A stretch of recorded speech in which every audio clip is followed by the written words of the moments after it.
Chapter 100. The Yin-Yangs originally thought that based on old Madam's recent attitude towards the Sun Clan, she would definitely help them this time and take the opportunity to ruthlessly trample on the Sun Clan and Qin Yining. Unexpectedly, Qin Yining only whispered a few words in her ear and made old Madam change her mind. Although the Sun Clan was prone to jealousy, they didn't shortchange them in material matters. They were used to wearing red brocade in the family Qin and being pampered as servants. How could they endure the hardships of being ordinary servants? If they were sold, they wouldn't be able to eat and drink like this anymore. The four Yin-Yangs were so regretful that their intestines turned green. They shouldn't have stood out in order to curry favor with Cao Shi. Now that they thought about it, Cao Shi was also a Yin-Yangs with them and was of noble birth. How could she see them as her own people? After making such a fuss, not only did they not get their revenge, but they also ruined their own future. They had dug a hole for Madame Cao and buried themselves in it. "Old Madam, please have mercy. We know our mistake." "First Madam, please have mercy." The Yin-Yangs cried and begged for mercy. The crafty, domineering, and mocking expressions from before were completely gone. However, the servants ruthlessly pulled them out. If they couldn't be pulled out, they twisted their waists and backs a few more times. It was so painful that they had no choice but to let go of the corridor pillar. Previously, they only had Qin Yining's instructions, so they didn't have any confidence. Now that they had old Madam's words, they didn't have any worries. Hearing these Yin-Yang's unreasonable noises, some servants simply untied the handkerchiefs on the Yin-Yang's waists and stuffed them into their mouths. Xingming Garden quickly regained its tranquility. The remaining servants in the courtyard now looked at Qin Yining and the Sun Clan differently. Who said that the first Madam had fallen out of favor?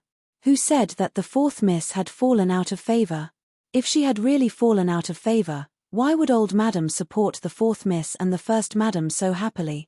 Those four Yin-Yangs hadn't just entered the manor for a day or two. They dared to be disrespectful to the first Madam and the fourth Miss, so they were still sold. Fortunately, they didn't disrespect first Madam and fourth Miss, otherwise, it would be their turn to be punished and sold today. Qin Yining's beautiful eyes swept across the expressions of everyone in the courtyard, and she knew that she had achieved her goal. It seemed that as long as what he said was true to old Madam's thoughts, it wouldn't be difficult to use old Madam as a knife. This time, she didn't confront him head-on. She achieved her goal as usual. Today, if she didn't take the opportunity to use those four concubines to set the rules, she was afraid that in the future, even the lowly servants would dare to bully her and her mother. Qin Yining was naturally very grateful for old Madam's help. He smiled and invited her into the room to have tea. When the matriarch saw everyone's expressions, she thought about how, although her actions had curried favor with Madame Cao, she had also helped the Sun Clan and Qin Yining. She immediately realized that she had been schemed against by Qin Yining, and that she had been willing to be schemed against. She couldn't help but feel a little irritable after being used. She didn't want to talk to Qin Yining and the Sun Clan again, lest she die of anger. The matriarch turned around and left. Qin Yining didn't care about old Madam's attitude and respectfully sent her off with everyone else. Second Madam and third Madam, who supported old Madam on either side, changed their evaluation of the Sun Clan once again after seeing Qin Yining's way of handling matters. The Sun Clan was a group of reckless, willful, domineering, and brainless people. However, Qin Yining was different. Not to mention that Qin Huayuan knew the internal affairs of the inner residence like the back of his hand. Even if Qin Huayuan didn't care about the internal affairs of the inner residence, now that the Sun Clan had Qin Yining by their side, it would be even more difficult for the second and third branches to have any differences with the eldest branch. After everyone left, Cao Yuqing smiled and nodded to the Sun Clan. Then, she smiled at Qin Yining and said, "Fourth Miss is extremely intelligent. This concubine admires you very much. In the future, if you have free time, you are welcome to come visit this concubine at any time." The Sun Clan glared at Cao Yuqing with eyes full of anger. However, as usual, Qin Yining didn't give the Sun Clan a chance to speak. He smiled and nodded, "Thank you very much for today, concubine Cao." Cao Yuqing smiled, "Fourth Miss, you don't have to be so polite." This concubine only lifted a finger. The two looked at each other. Both of them had an ambiguous smile on their beautiful faces. When their eyes met, they both understood that Qin Yining's thank you and Cao Yuqing's lifted a finger were definitely not referring to the old madam punishing Qin Yining to kneel and pleading for leniency on Cao Yuqing's behalf. How many days had it been since Cao Yuqing entered the family? She had used Qin Yining's hands to easily get rid of 4 opponents without shedding a drop of blood. What kind of scheming was this? Qin Yining used this matter to not only re-establish the Sun Clan's prestige, but he also forced the old madam to not publicly support the Sun Clan's practice of selling concubines. This also made the servants pay more attention to the Sun Clan and Qin Yining. This matter was a win-win situation for both of them. Qin Yining understood, and Cao Yuqing also understood. The two looked at each other for a moment, and they both revealed a tacit smile. On the side, the Sun Clan didn't understand what kind of riddle Qin Yining and Cao Yuqing were playing, but she vaguely felt that there was something going on. At this time, Qin Yining was almost drowning in jealousy and hatred. She didn't understand why she was still in a disadvantageous position in front of Qin Yining even though she had already successfully acknowledged Cao Yuqing as her adoptive mother. Qin Yining clearly only had the Sun Clan, who was used to dragging him down, by his side. Why did she have to live happily? Why would Madame Cao treat Qin Yining so well and even take the initiative to plead for mercy for Qin Yining? Qin Yining thought about it, but couldn't understand how these two people, who had just met for the first time, interacted. She only knew that her decision to risk everything and bear the infamy of taking advantage of the situation didn't give her a bargaining chip to suppress Qin Yining. This was enough to make her angry.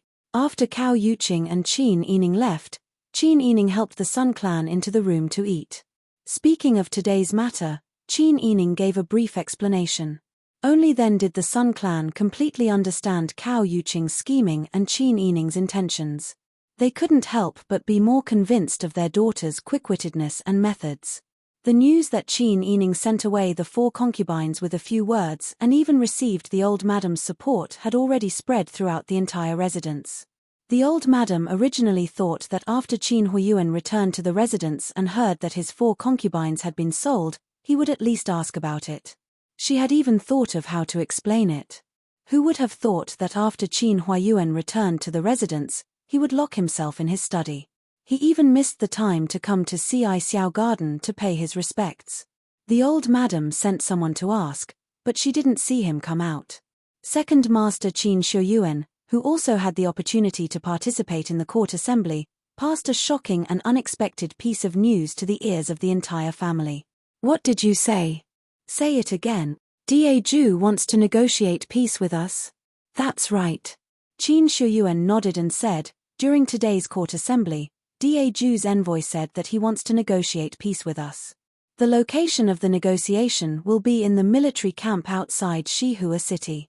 After several discussions, eldest brother successfully won. The emperor personally appointed eldest brother as the peace ambassador. Good, good. The old madam happily danced and repeatedly cheered. Not only the old madam, but the other womenfolk also revealed smiles. Whoever came forward to negotiate peace between Daiju and Dian would have a great merit and their name would be recorded in the annals of history. Qin Huiyuan was now the crown prince's imperial tutor. If he successfully presided over the peace talks, in the future, his reputation among the people and in the history books would be splendidly recorded. The old madam repeatedly said, "Bring honor to our ancestors, bring honor to our ancestors." However, this is clearly a good thing. Why is your eldest brother still gloomy and unwilling to see anyone after returning to the residence? When Qin Shuiyuan heard this, his expression finally revealed some abnormality. Replying, "Mother, it's like this. The choice of the peace ambassador was between Cao Guozhong and eldest brother. After the emperor appointed eldest brother, Cao Guozhong gave the emperor a rotten idea." The old madam leaned forward and widened her eyes as she said, "Quickly say it, what rotten idea?" Qin Shuiyuan muttered. "Cao Guozhong said that Daiju's Minister of War, Lian Shengjie, will be the one presiding over the peace talks. This person is the most skilled at currying favor and is very crafty. Fortunately, this person has a weakness, and that is, he is lecherous. Cao Guozhong suggested that the emperor use a honey trap on this person." When the emperor heard this, he felt that it was very reasonable and directly said that even heroes have a weakness for the charms of a beauty. The honey trap was very good. Just as the emperor agreed, Cao Guozhong said that Grand Preceptor Qin has a good reputation for wisdom. I heard that the daughter of the first wife of the Qin clan resembles her father. Presumably, she has a devastatingly beautiful appearance. In order to facilitate the peace talks between the two countries, if Grand Preceptor Qin is willing to offer your beloved, it will also be a great merit. What? The old madam's mind buzzed when she heard this. She still wanted to keep Qin Yining to marry the crown prince. If this time it was used for the peace talks, wouldn't this move be wasted? She had heard of that Lian Shungjie. It was said that he was an old sex fiend. If Qin Yining went to the peace talks, her chastity would be lost. It wasn't easy for their family to have such a suitable daughter to be the crown prince's consort, but she had to be sacrificed for the peace talks. The old madam anxiously said, "Then what did the emperor say?" Did the emperor agree? Qin Shuyuan sighed and nodded. The emperor has already issued a decree. He ordered eldest brother to set off in 10 days and take sister Yi to the peace talks. They must facilitate the success of the peace talks. Otherwise, they will be beheaded. That's why eldest brother is so depressed. Qin Shuyuan's words made everyone in the room as if they were frozen in silence. Everyone knew that the imperial decree had been issued. If Qin Huayuan couldn't bear to part with his daughter, it was possible that the entire family Qin would be destroyed. The family Qin wouldn't abandon their many years of business to protect a woman. Then, Qin Yining's sacrifice was inevitable. The old madam sat upright in her seat and pursed her lips without speaking. Everyone looked at each other, each with their own thoughts. At this time, at the cloud stepping in, Pang Xiao had just ordered Huzi to send Bing Tang back when he received a report from his subordinates. He stood in front of the window wearing a black mink fur cloak. After reading the note in his hand, he threw it into the charcoal brazier with a grave expression. He lowered his head to look at the flickering charcoal fire with a frown. Huzi entered the room and saw Pang Xiao's ugly expression. He asked worriedly, "Master, are you okay? Is your wound uncomfortable?" Pang Xiao's face was pale, but under his anger, his phoenix eyes seemed to be burning with 2 balls of fire. Huzi shuddered and took 2 steps back. Pang Xiao was silent for a moment. Then, he angrily kicked over the charcoal brazier. The charcoal in the brazier scattered all over the floor. Huzi was so scared that he hurriedly poured a basin of water on it. "Master, what's wrong?" Pang Xiao angrily cursed, "Fuck that old dog Yuchi. Your Majesty ordered Lian Shungjie to preside over the peace talks with the Dian. The Yang Emperor wants to give Qin Sai to Lian Shungjie." "Ah!" Huzi exclaimed. Chapter 101. Huzi knew that Wang Yi was in a fit of anger, so he didn't dare to ask. He took a broom and a dustpan, cleaned the floor, and ordered someone to put up the charcoal brazier. He then personally brewed a pot of weak tea for Pang Xiao. Seeing that Pang Xiao's expression was slightly better, Huzi asked the question in his heart, "Why did your Majesty suddenly think of peace talks? We have always had the upper hand in the war. The Dian should be the ones who want peace. Why did we bring this up first?" Pang Xiao lifted his clothes and sat down on a round-backed chair. His lips curved into a mocking smile. "Isn't it obvious?" Huzi scratched his head. "Master, I don't understand. We have been fighting with Ji Zheyu for many years. After we won, we took over the devastated mess. After that, we started a war with Dian.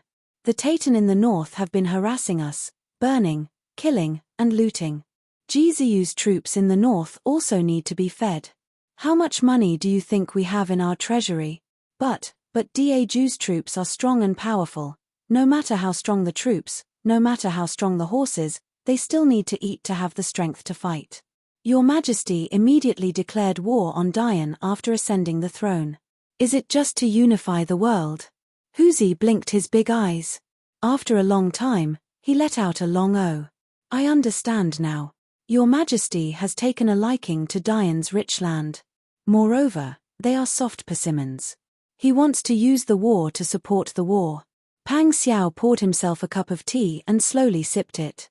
Huzi spun around on the floor a few times and slapped his forehead. This time, Your Majesty doesn't really want peace talks, right? I'm afraid that the front line doesn't have enough money, so he's temporarily lying about peace talks. He wants to coax some money out of them so that he can continue fighting the Yang dynasty. Pang Xiao nodded and stared at the white porcelain teacup in his hand. His eyes were unfathomable. TSK, this is going to be interesting. Those good-for-nothings of the Yang dynasty can't wait to negotiate with us. I'm afraid they've come with 120% sincerity. Otherwise, old dog Yuchi wouldn't have asked Qin Huayuan to hand over the fourth miss of the Qin dynasty. If they find out that they've been cheated after the peace talks, won't they be angered? The anger of the people of the Yang dynasty has long been ignited. Pang Xiao turned the teacup up and down with his strong, calloused fingers. The old dog Yuchi doted on the demon empress and killed the loyal. Whether it was the death of Imperial Dr. Tang, the death of Sun Yuanming, or the execution of Ding General Manor, all the Dayan people saw how muddle-headed the Dayan emperor was. He was so afraid of death that he didn't care about the lives of the people and soldiers. Whenever he was in danger, the muddle-headed emperor would push his subjects out to block the knife for him. This is exactly what Your Majesty wants. Huzi understood and said, so Your Majesty said that he wanted Sun Yuanming's brain in order to make the people of the Yang dynasty angry and hate the muddle-headed emperor even more? Yes. With this, Huzi understood even more. This peace talk was not only to swindle money and use the Dayan's money to fight Dayan, but also to use the good reputation of Qin Huayuan to arouse the dissatisfaction of the Dayan people towards the muddle-headed emperor. Last time, in order to please Diegu, the muddle-headed emperor and the demon empress wanted Sun Yuanming's brain. This time, they didn't even care about their face. They were big men, but they actually wanted to hide under a woman's skirt and push a beautiful girl out. Even if the old dog Yuchi had a clear conscience, any man of the Dayan people would only feel humiliated and angry. After all, Diegu had just killed 20,000 Dayan captive. More than 20,000 men would never be able to return home. These 20,000 people had parents, relatives, and friends. The revenge of being killed was as deep as the ocean. The muddle-headed emperor did not support them and instead killed all the men of the Duke Dinggua's residence to please Diegu. Now, he even wanted to give away Grand Preceptor Qin's daughter. With this, it would be even more difficult for the people of the Dayan to work together. Huzi couldn't help but give a thumbs up to Emperor Ju's shrewdness. Your Majesty is really smart. But what do you plan to do this time? Last time, you didn't agree to massacre the city, and Your Majesty ordered people to kill the Dayan captives in the blink of an eye. He achieved his goal of scaring the old dog Yuchi and also removed you from the position of Grand Marshal. This time, if you stop him, Your Majesty will be even angrier. At that time, I don't know what will happen. Your tiger army is too fierce in battle and only listens to you. It has already caused people to be afraid. No matter what, Qin Sai can only be mine. Pang Xiao put down the teacup and said with certainty, I told you, Master, you must like Miss Qin Sai. Pang Xiao sneered, who said that I like her? Ah! Huzi opened his mouth in surprise. I will keep her by my side and look at her like a painting. Can't I? Huzi lowered his head and secretly curled his lips. Yes, Master, whatever you say. Pang Xiao's slender index finger tapped on the table. After a while, he said, since I was injured in order to save her, she only sent a maid to treat me. She didn't even look at me. Is this the attitude she should have towards her savior? Tomorrow, tell Bing Tang to tell her young miss that if Qin Sai doesn't want to come to see me, I will go to her door to see her. After saying that, Pang Xiao stood up and walked to the inner room. Huzi curled his lips again. He still said that he didn't like her. Didn't he see how abnormal his behavior was? He used to be a man who didn't care about women, but now he shamelessly forced a girl to come to see him. If Madame Dowager and Madame Dowager knew this, they would be so happy that their mouths would be crooked. Amitabha.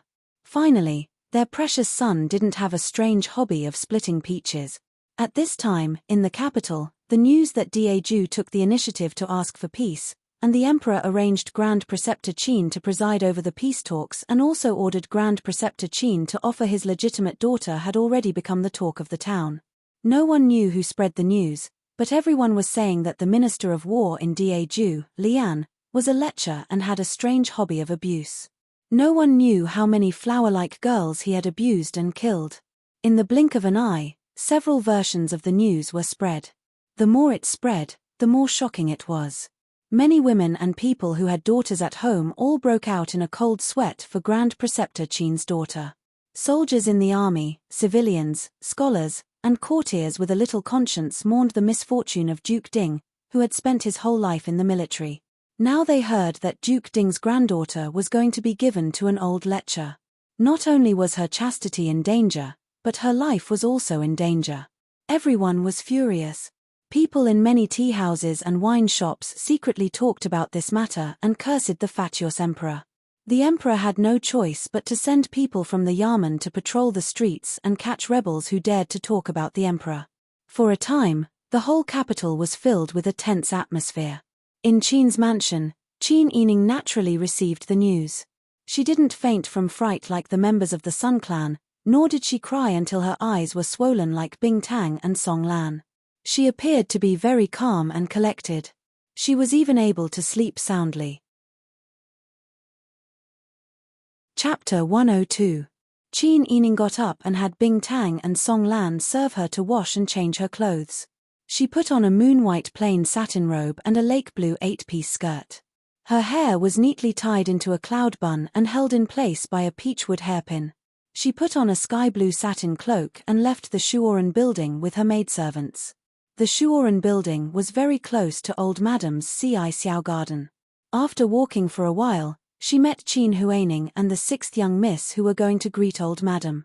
Qin Yining was always in a daze every day, but she had never been as attentive as Qin Huaining and the 6th young miss. Today, when the two saw Qin Yining walking slowly in plain clothes, they thought that she was afraid after learning that she was going to be sent out for a peace talk, so she came to curry favor with Old Madam. Qin Huaining's eyes were full of contempt and no longer had the fear she had when she saw Qin Yining yesterday. She hugged her shoulders and sneered, then walked around Qin Yining. "Xiaoxi Mai, it's a bit too late to make a last-minute effort. If you were more filial to Old Madam, maybe Old Madam would still cherish you and say a few good words for you. Maybe you can avoid the fate of serving the old sex fiend. But what about you? You don't know filial piety and always make Old Madam angry. Now, if you want to die or not, who will care about you?" "That's right." The 6th young miss sneered, "Look at your seductive appearance. I don't know who gave you the right to be arrogant all day long. Let me tell you, even if you die, Old Madam will send your corpse to the old sex fiend. Old Madam won't watch our family be like your maternal grandfather's family." Qin Yining looked at the two beautiful people and silently listened to their vicious words. She didn't immediately speak, but just stared at them. Qin Huaining and the 6th young miss were sure that with Qin Yining's current situation, she wouldn't dare to be as domineering as before. They had been bullied for so long and finally found a chance to vent their anger. How could they not take advantage of it? However, Qin Yining didn't refute or beat them. She just quietly looked at them. Her eyes really made people feel scared. The two resisted and didn't retreat half a step. Instead, they stared back at her with ridicule. The 6th young miss even cursed, "You're just a barbarian. To let you flaunt your power in the Qin manner for so many days is already God's favor to you. This time, after you serve that old sex fiend, if you come back alive, presumably, the Qin family won't be unable to support you." Qin Yining's long eyelashes fluttered, and she suddenly lowered her head, feeling wronged. Her plain dress was very conspicuous among the women wearing red brocade. At this time, she was forced by fate into such a situation. Your Majesty's decree was something she couldn't refuse. She also had to face the insults of her cousins. They kept calling her serving the sex fiend and a ruined flower. Even an adult woman might not be able to endure this kind of humiliation, let alone an unmarried young girl. The 6th young miss and Qin Huaining looked at her wronged appearance and only had one word in their hearts: great. The 6th young miss became even more unrestrained. "Aren't you usually very powerful? Isn't it that no one can win against you in words and fighting? Now, you go to Old Madam and show off your power as usual. See if Old Madam is willing to help you. Don't think that you..." This is second sister-in-law's upbringing. I can be considered to have seen it. Suddenly, a low and angry male voice came from behind Qin Huaining and the sixth young miss. The two of them were so frightened that their bodies trembled. They widened their eyes in disbelief and slowly turned around. They saw Qin Huayuan, who was wearing a grey rat fur cloak, standing not far away with his hands behind his back. Next to Qin Huayuan, second master Qin Shuyuan angrily glared at the sixth young miss with an ashen face. The sixth young miss's mind buzzed. She was so frightened that her knees went soft and she knelt down with a plop. Qin Huaining was also scared stiff. No wonder Qin Yining didn't talk back just now. She had seen Qin Huayuan and Qin Shuyuan coming early on. Not only did they not stop them from continuing to talk, but they also deliberately allowed them to say vicious word. She knew that with Qin Yining's poor temperament, she unexpectedly didn't talk back when scolded today. It turned out that she was waiting here. Qin Huayuan looked at Qin Huaining and the sixth young miss with a sullen face. Although he didn't say anything, his aura was frightening. Qin Shuyuan hurriedly said, "Eldest brother, please calm down. I will definitely discipline the sixth young miss well." Qin Huayuan nodded and went straight to Qin Yining. Qin Huaining and the sixth young miss were so scared that their faces turned pale. They stepped aside to make a path for him. Qin Huayuan stood in front of his daughter and stared at her for a moment. He touched Qin Yining's head with his big hand and lovingly helped her adjust her cloak. He then said, "Let's go. Follow father to the outer courtyard for breakfast." "Yes." Qin Yining touched her forehead that was touched by Qin Huayuan. She couldn't help but smile cutely. She walked beside Qin Huayuan and the two walked out side by side. Qin Yining didn't even look at Qin Huaining and the sixth young miss. Shrimp soldiers and crab generals were nothing to be afraid of. If she didn't say anything, someone would deal with them. Qin Yining took Bing Tang and Song Lan and followed Qin Huayuan out of the second gate. Only then did he ask, "Father, didn't you send someone to call me? Why can't you wait for me to come in?" Qin Huayuan didn't answer and just casually responded. Qin Yining saw him like this and knew that his father was concentrating on thinking, so he didn't say anything else. The two of them went to the courtyard where the study was located. Qin Huayuan took Qin Yining to the side hall to eat first. There were 6 small plates of tasty and refreshing dishes, fragrant rice porridge, a large plate of steaming buns and steamed buns, and 2 plates of green stir-fried vegetables. The food that looked, smelled, and tasted good could usually arouse people's appetite, but today, the father and daughter didn't have much of an appetite. They only ate a little before putting down their chopsticks. Qin Huayuan sighed and said, "You already know, right?" "Yes." Qin Yining said, "The news has already spread. It's hard for your daughter not to know." Qin Huayuan frowned and looked at the steaming hot food in front of him. He didn't say anything for a long time. Qin Yining saw that Qin Huayuan was in a difficult position and said with a smile, "Father, the imperial edict has already been issued. You can't disobey the imperial edict, and you can't disregard the life and death of our family. Your daughter will go with you." Qin Huayuan suddenly raised his head and looked at Qin Yining's carefree smiling face. He said, "Sister Yi, aren't you afraid? Don't you have any resentment?" Once such a major event happened, not to mention whether she could keep her chastity and life, her reputation as a woman of the boudoir would be completely ruined. An ordinary woman would have already committed suicide by now. Qin Yining was able to live peacefully.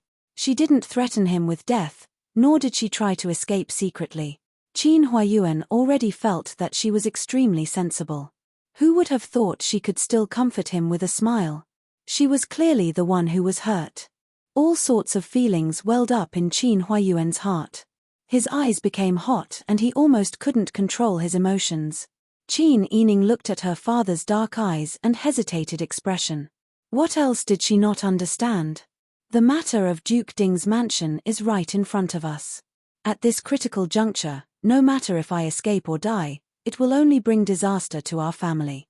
The only thing I can do now is to calmly wait for 9 days and set off with my father to Shihua City.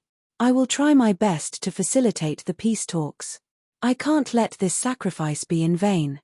As long as our family can be safe and sound, and as long as I can survive by a fluke, I will be content. As for the rest of my chastity and reputation, I don't want to think about it. Father, don't think too much about it. Sister Yi. Qin Huayuan didn't expect Qin Yining to be so calm and rational at such a critical moment. At this time, wasn't she the most wronged and innocent person? Father, don't be sad. I've seen too much life and death in the outside world. Children from poor families usually die from bumping into things, being hit by carriages, being eaten by wild wolves and dogs, falling into the water and drowning. Human life is precious, but in some people's eyes, human life is the most worthless. When bandits massacre a city, or when there's no food to eat in a disaster year, a poor family can only sell a healthy girl in exchange for half a bag of Korean noodles. Chapter 103. Qin Huayuan looked at Qin Yining quietly, as if he had only truly understood his daughter for the first time. She was like a flower that had left its greenhouse prematurely, struggling to survive in the cracks of the rocks, accepting the devastation of the storm, but surviving with the most tenacious willpower, and even blooming the most beautiful flower. She had always been a child who could surprise him. She was always learning and improving. Every time he was surprised to find that she had a new side to her, she would soon show him a brighter side. Compared to those ordinary young ladies who had been raised in their boudoirs, her intelligence, courage, ability, and means had long surpassed ordinary people. Now, she even had a heart that many men couldn't compare with. Qin Huayuan felt comforted, but more than that, he felt guilty. How much pain did a girl who hadn't reached marriageable age have to go through to have the heart and courage to see through the storm? How much helplessness did she have to go through? How much was she destroyed by the cruel reality to learn to calmly accept her fate at such a young age? How could this child be so sensible and so lovable? Qin Huayuan stretched his arm across the square table and touched Qin Yining's head. He said in a hoarse voice, "Father has let you down." "Father, what are you talking about?" Qin Yining looked at Qin Huayuan with her misty eyes. "Father, you didn't let me down, not at all. I believe that if you had the slightest idea, you wouldn't have taken me there. But the imperial edict has been issued. Father can't be accused of disobeying the imperial edict just to protect me. Father is not only my father, but also the head of the family. The tragedy of Ding General Manor can't happen to our family again. I usually enjoy the convenience of being the Grand Preceptor's legitimate daughter. It doesn't make sense that I can't bear the danger together with you. If we can only enjoy happiness and can't share trials and tribulations, how can we be called a family? If that's really the case, I don't deserve to be father's daughter." Good. Good. Tears welled up in Qin Huayuan's eyes. After so many years in the imperial court, Qin Huayuan felt like he was about to be trained into a copper pea. Now, he couldn't help but feel his nose ache after hearing his daughter's words. He raised his head and blinked hard. After a while, he returned to his usual appearance and sighed, "Sister Yi, no matter how open-minded you are, Father knows that I was wrong to you. Promise me that no matter what happens in the future, you will try your best to survive."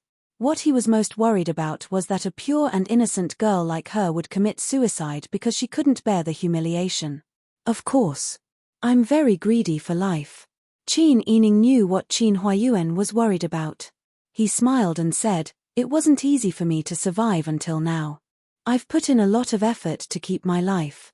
I don't want to waste all that effort." Good child. Qin Huayuan could finally relax when he saw how sincere his sister was. She was truly open-minded and not coaxing him just to comfort him. Infected by Qin Yining's unhurried and positive attitude, Qin Huayuan finally released some of the foul air that had been suppressed in his chest all night. Qin Yining sat for a while and then took his leave and returned to the Soaring study. Qin Huayuan thought about what Liu Xiajie and Qin Huaining had said and done just now. Comparing it to Qin Yining's sensible and obedient behavior, he felt even more indignant for Qin Yining. He made up his mind to support Qin Yining and vent his anger. After thinking about it, he personally went to the old madam's Xixiao garden. Qin Yining returned to the Soaring study. He had endured Bing Tang and Song Lan the whole way. As soon as he entered the door, he began to wipe his tears. They were waiting outside just now and heard the conversation between Qin Yining and Qin Huayuan clearly. They were moved by the affection between father and daughter and sighed at Qin Yining's steadiness. However, they were more angry and resentful. It's not enough that the fatuous ruler has harmed my family and so many innocent people. Now he wants to harm a young lady, Bing Tang sobbed.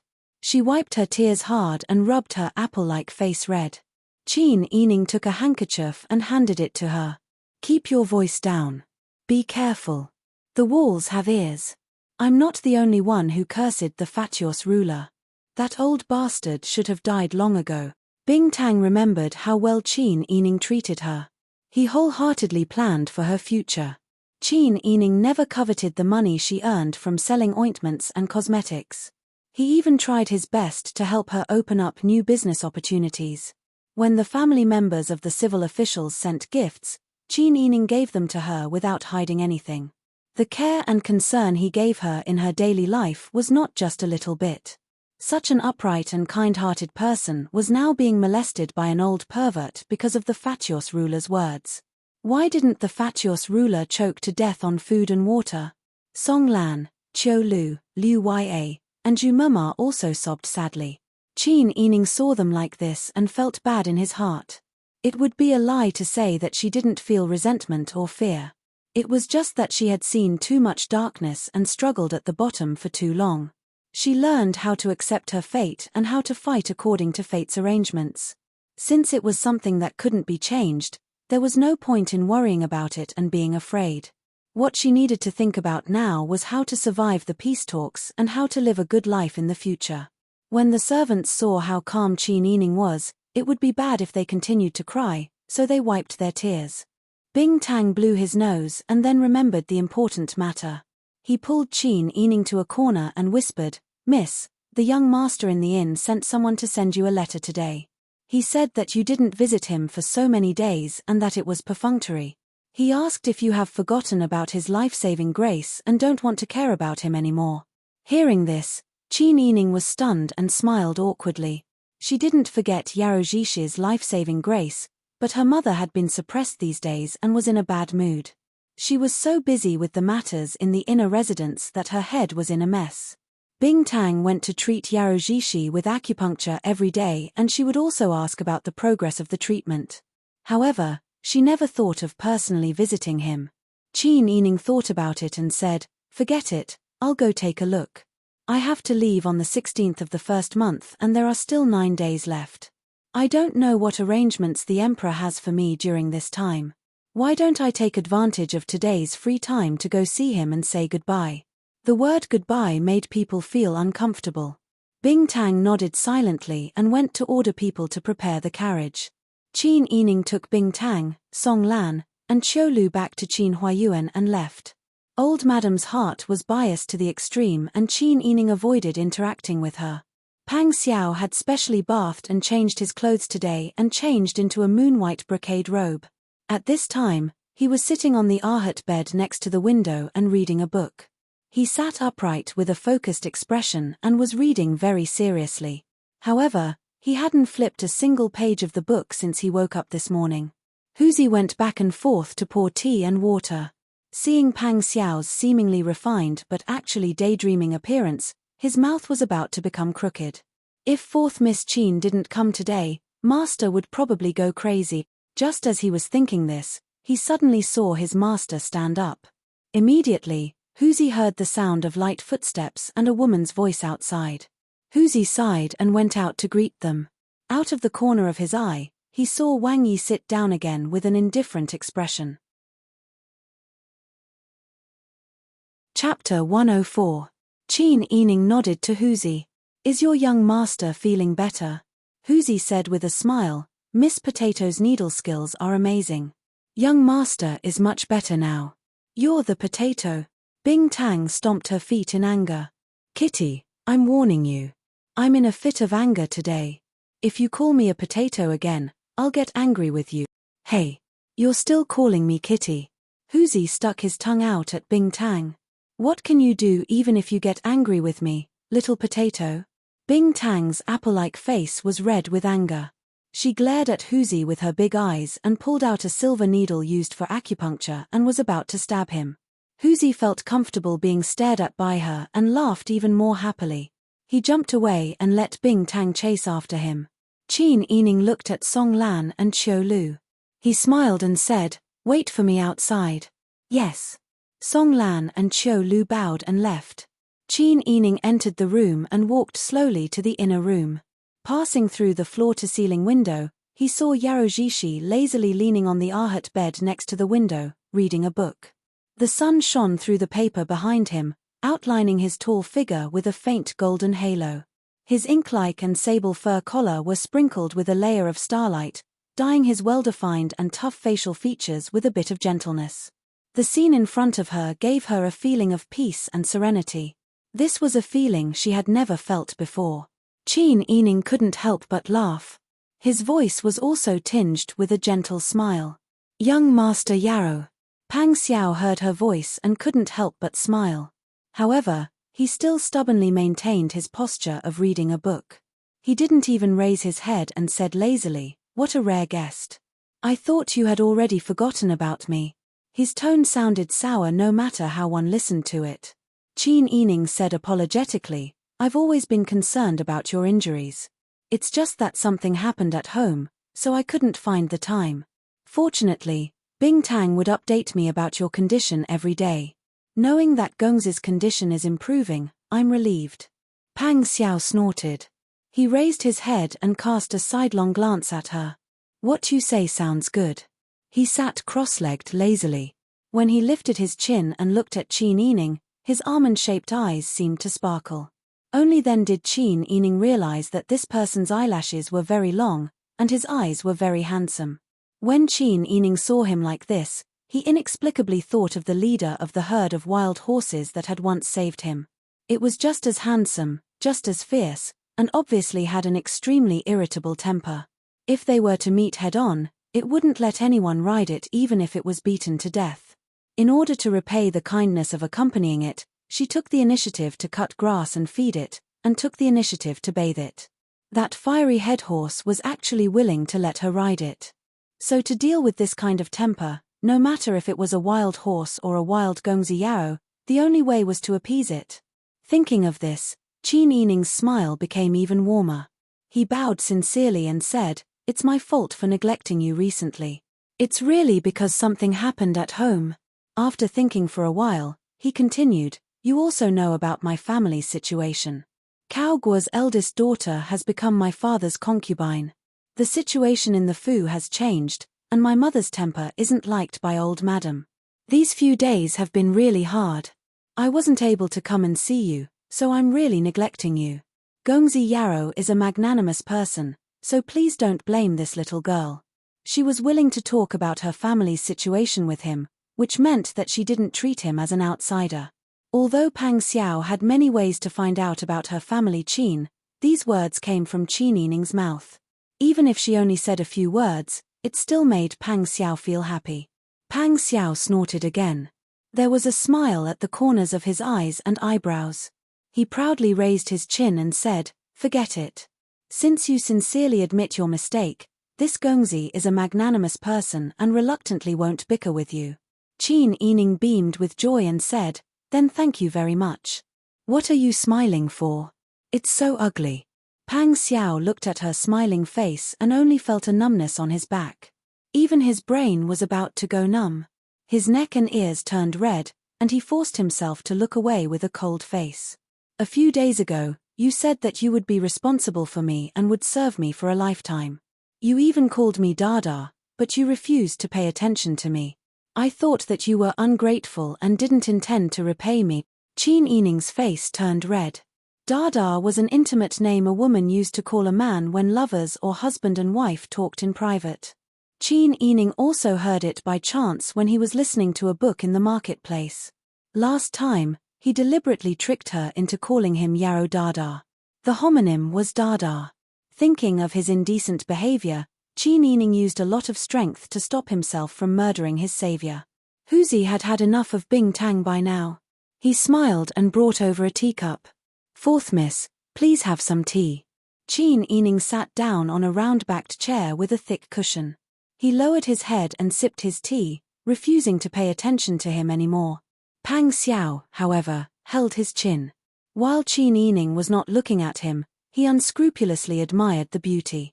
He hadn't seen her for many days. She was still so bright and beautiful. She was dressed in plain clothes without any makeup or jewelry. Her whole person was clean and pure like a pool of spring water. The way she quietly sipped her tea was as beautiful as a painting. She was also as obedient as a little white rabbit, making people want to feed her with carrots and vegetables. Pang Xiao naturally knew that Qin Yining was smart and powerful. But in his eyes, Qin Yining's power was like a little white rabbit scratching someone when it was provoked. It was harmless. It was really strange. In the past, when he saw a little white rabbit, he would only think about whether to roast it or braise it. But now, he wanted to raise one. He wanted to hold it in his arms, pull the rabbit's ears, and rub the little white rabbit's round and chubby little butt. Pang Xiao's eyes fell on Qin Yining's slightly thin and undeveloped body. TSK. This rabbit is too thin. He needs to feed more carrots. Young Master Yarrow. Qin Yining felt uncomfortable under his stare. She finally couldn't stand it anymore. She put down her teacup and glared at him. It was just that she was too beautiful. She wasn't really angry or murderous. Her eyes were bright and watery, and she didn't look imposing at all. Pang Xiao was amused by her soft and obedient appearance. He almost couldn't help but touch her face. Forget it. I won't tease you anymore. If she really got angry, it wouldn't be easy to coax her in the future. Actually, I heard that you were going to accompany your father to the peace talks. The Minister of War in Daeju isn't a good person. If you don't want to go, I can help you. Speaking of the peace talks, Qin Yining's expression didn't change, but Pang Xiao immediately sensed that her mood was a bit down. Perhaps it was because she was facing an outsider and her actions wouldn't affect the other party's mood or life or death, but Qin Yining couldn't help but remove her mask of calmness. You'll help me. How can you help me? Ask the emperor to change his mind. Or ask Daeju to change the official in charge of the peace talks. Young Master Yarrow, I know that your background isn't ordinary, but neither of these are things that you and I can control. In my position, I can't run away or hide. I can only accept my fate. Pang Xiao raised his eyebrows. If you really go, you'll have to call that official Lian good Da in the future. From what I know, official Lian's personality isn't like mine. He won't take advantage of you verbally. Chapter 105. Pang Xiao leaned forward, one hand on the edge of the Arhat bed, the other pointing to the corner of his mouth. His eyes were wide open and his thin lips were slightly pouted as he looked at her with a smile. You said I have a broken mouth. How is my mouth broken? Why don't I feel it? Qin Yining was almost dazzled by his handsome face that suddenly came close to her. She blushed and stepped back to hide. You are so boring. I said your mouth is too bad and you always bully people. I didn't say your mouth is really broken. Is that so? Pang Xiao had already gotten off the bed. Looking at her blushing cheeks, he couldn't help but bend over with his hands behind his back. He leaned closer to her and said slowly, then I misunderstood. Qin Yining looked up and met his dark and deep eyes. His eyes were very beautiful, his nose was tall and straight, and his lips were thin and the corners of his mouth were upturned. At this time, his mouth was closed seriously, but she still felt that he seemed to be smiling. Qin Yining suddenly realized that she was staring at Yarrow Jishi's face. She hurriedly lowered her eyes, and her gaze fell on his Adam's apple, which was half exposed outside his snow-white collar. It seemed that something was wrong here. Qin Yining simply turned her head to look elsewhere. Pang Xiao laughed and pretended not to care as he paced in front of her with his hands behind his back. Although he didn't look at her, his attention was on her. TSK, I didn't expect you to be such a woman who knows how to accept her fate. It's different from what I thought. I thought you would run away directly. At this juncture, if I ran away, what would happen to my family? They don't treat you well, and they didn't raise you. You have to sacrifice yourself for them. Are you willing? They may not be sincere to me, and they didn't raise me in the past. But what have I done for them? I'm not a gold ingot. Do you think everyone will like me when they see me? Pang Xiao was stunned when he heard this, and then he laughed. That's not necessarily true. What? Qin Yining looked at him in confusion. I liked you when I saw you. Qin Yining's mind went blank. His cheeks instantly flushed red, and the corners of his lips quivered. He didn't know how to respond. Pang Xiao was also surprised that he had said something like that. He coughed and tried to salvage the situation. It's your fault for looking so much like our big white. Da Bai? Qin Yining asked in a daze. Pang Xiao smiled. My mother has a pug with snow-white fur. It's silly and greedy. My mother named it White. There's also a wolfhound named Dahe. They're a pair. You. Qin Yining glared angrily at the person in front of him. The awkwardness and shyness he felt earlier had disappeared, and he couldn't tell what he was feeling now. He always liked to tease her. His identity was unclear, and his words were half-truths. Qin Yining couldn't tell which words were true and which were false. He only knew that he always made her so angry that her teeth itched when she saw him. She wanted to just ignore him, but he wasn't really that annoying. If she paid attention to him, he would always take advantage of her. She really didn't know what to do with him. However, when she thought about the upcoming trip to the peace talks, and the fact that she didn't know if she would be able to come back alive, Qin Yining didn't want to sort out the tangled emotions in his heart. He didn't care anymore. If it weren't for the fact that you saved my life, I would definitely beat you up. Qin Yining snorted in frustration. Pang Xiao smiled and said, You want to beat me up? Or give me a massage? Young Master Yarrow, I really don't want to joke with you. In fact, even if you didn't send me a letter, I would still come to see you. I don't know if I'll survive this trip. Perhaps this will be our farewell forever. I still haven't repaid you for saving my life, and I feel very guilty. Qin Yining stood up and called Bing Tang over. Bing Tang said that the poison in your body will be cured in 3 or 4 days. I can rest assured. I have already told Master Zhong that if anything happens in the future, if I'm not here, you can come to Master Zhong. Although Zhao Yun Agency isn't a big business, and you may not care about it, you still have some connections. Although this can't be considered repaying you, it is the only thing I can arrange for now. Qin Yining finished speaking and called Bing Tang. Go and give young Master Yarrow acupuncture. Pang Xiao frowned as he looked at her back. Her satin black hair and snow-white dress made him feel like she was a person in an ink painting that could float away at any time. She was considered tall among women, but she only reached his shoulders. Such a delicate little girl was forced to bear so much helplessness. From childhood to adulthood, she had no control over anything. How similar was her fate to his? Qin Sai, Pang Xiao called out to stop her as if he was possessed. Qin Yining turned around. What is it? It's nothing. Don't worry. Qin Yining blinked in confusion. He didn't understand what Pang Xiao meant by don't worry, but he still smiled and said, I'll go talk to Master Zhong and have Bing Tang stay to treat you.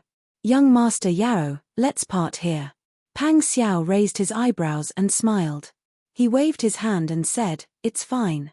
You can go. He turned around and took off his cloak.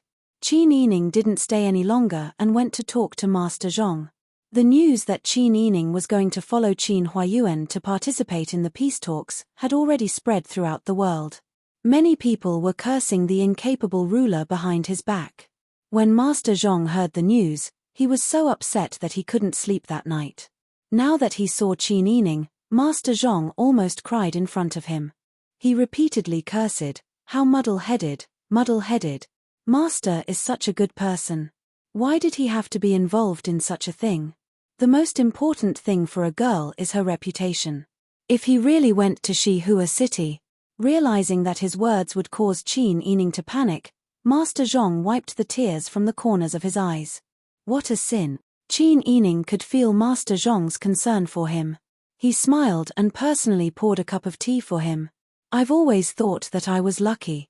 When I was young, I was abandoned in the wilderness and should have been eaten by wild wolves long ago. Instead, I was picked up by my foster mother.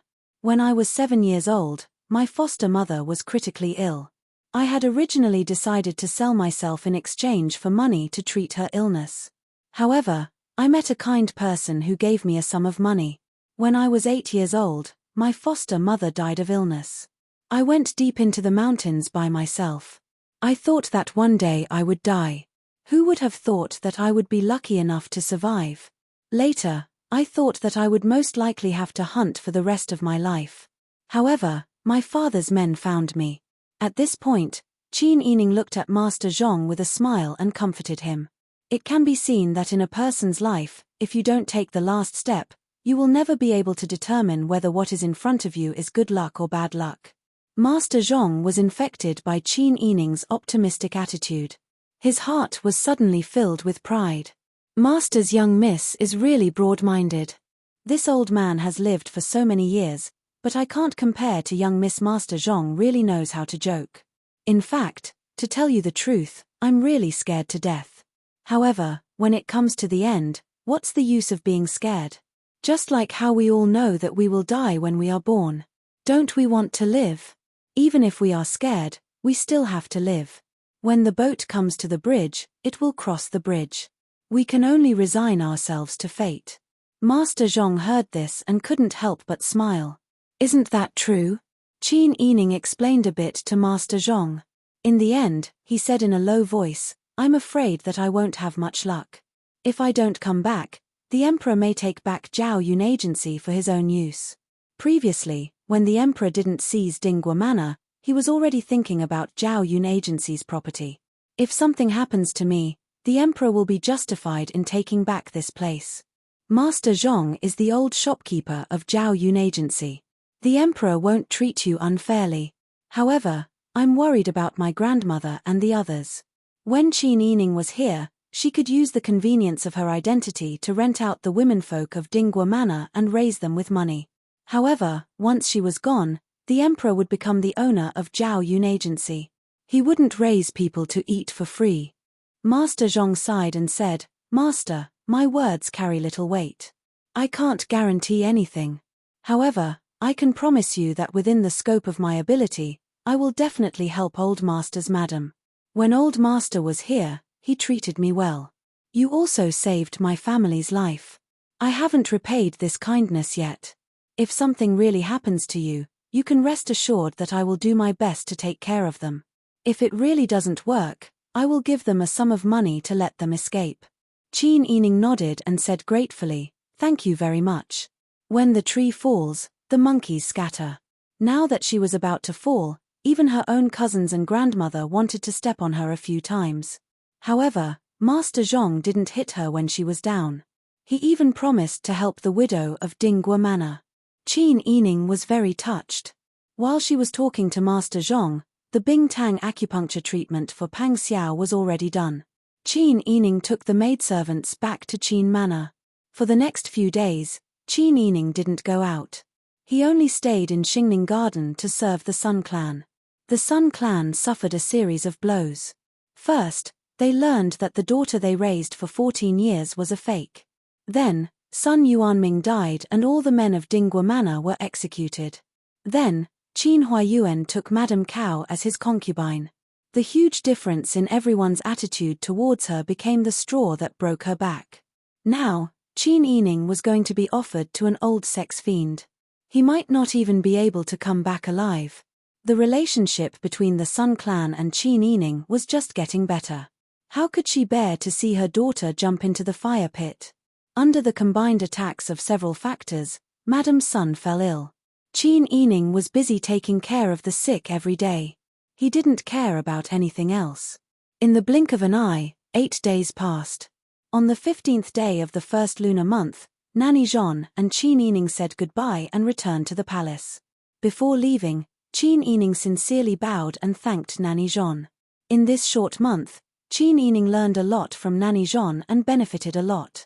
Nanny Jean looked at Qin Yining's beautiful face and only thought of the 4 words, beautiful women are short-lived. Unfortunately, she was just a maidservant. She was like duckweed and really couldn't help Qin Yining. She could only helplessly say goodbye. During the Lantern Festival, the warm room banquet was held. The atmosphere of the family Qin was a bit depressing. Old Madam picked up the wine cup and sighed. The peace negotiation team will set off tomorrow. Has Sister Yi's luggage been properly packed? Qin Yining nodded. Yes, everything has been properly packed. Millimeter, that's good. As soon as Old Madam finished speaking, Mammy Qin walked in with an extremely unsightly expression. Old Madam, Masters. On the other side of the large mahogany carved screen, Qin Huayuan and the other men put down their silver chopsticks and looked at Mammy Qin at the door. Chapter 106. Everyone present knew what Nanny Yanxi did. Qin Yining was an unmarried young lady.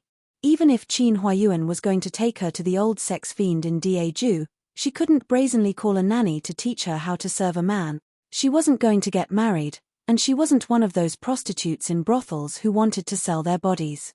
The Empress was humiliating the family Qin and slapping the family Qin's face in public. Qin Yining pursed her lips. She knew that the demon Empress was going to make trouble before she left.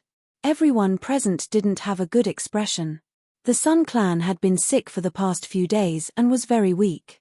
Today, they barely managed to get up to attend the Lantern Festival banquet. Who would have thought that they would receive such news? They were so angry that their heads buzzed and their vision turned black. If it weren't for Mother Jin's sharp eyes, the Sun Clan would have fallen down. The third young lady, seventh young lady, and eighth young lady looked at Qin Yining with helplessness and pity in their eyes. Only the sixth young lady rolled her eyes at Qin Yining and secretly scolded her for asking for it. She was reprimanded by her father and grounded by her DI mother to copy the 4 self-accomplishment classics for women. It was only this morning that her confinement was lifted. Qin Huaining used a handkerchief to wipe the corners of her eyes and said worriedly, "She's already like this before she leaves. What will happen when she leaves? Will Sister Yi come back alive?" Everyone thought so, but only Qin Huaining said those words to block Qin Yining's heart. Old Madam, Second Madam, and Third Madam all felt that Qin Huaining was too impersonal to speak like this in such an occasion. However, because Cao Yuqing was also present, they didn't dare to offend her and didn't say anything to stop her.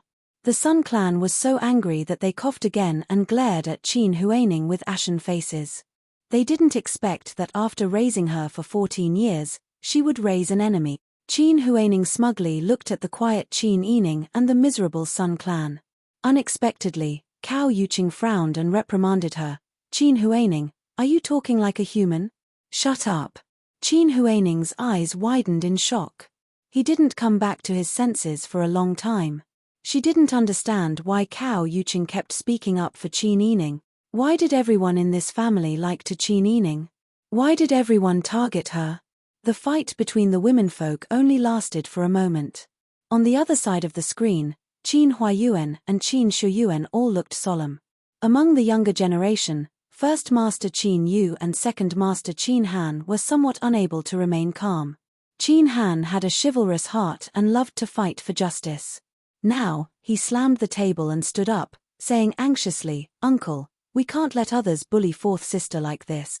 Fourth Sister's participation in the peace talks was an imperial order that could not be disobeyed. For the sake of the country, what was the meaning of sending such a person? What does she think our family's legitimate daughter is? If we let that Nanny Yanxi in like this, won't people look down on our family? Qin Han's words also reminded the womenfolk on the other side of the screen. Second Madam and Third Madam's faces gradually became solemn. Their hands unconsciously grasped their lapels tightly, wrinkling their lapels.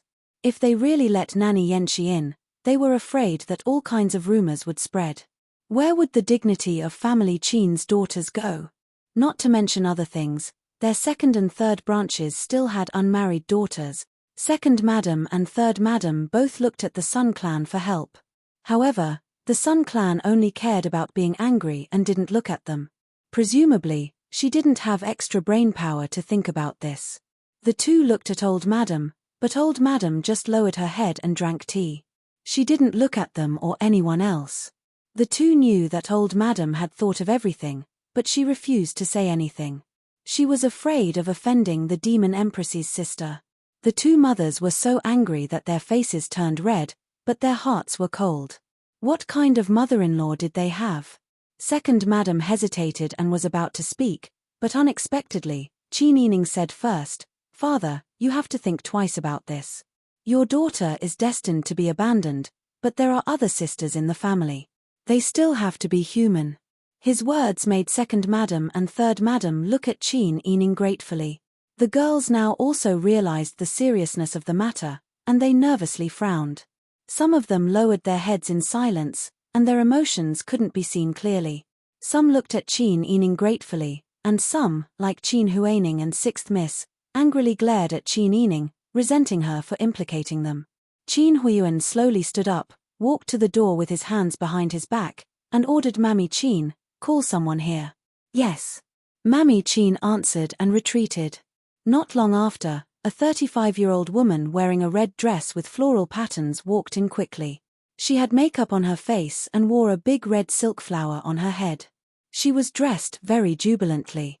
Seeing Qin Huayuan, Mama Yanxi bowed and said with a smile, "Greetings, Grand Preceptor Qin. This servant greets Grand Preceptor Qin and all the masters." Qin Huayuan nodded slightly and said, "What's your surname, Mama?" I don't dare.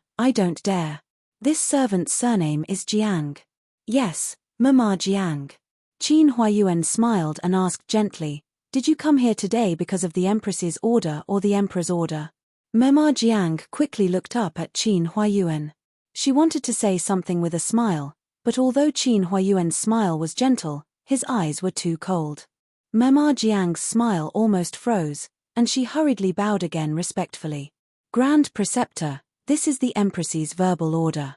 Qin Huayuan nodded and said, "Servants, prepare a carriage and send Mama Jiang back to the palace."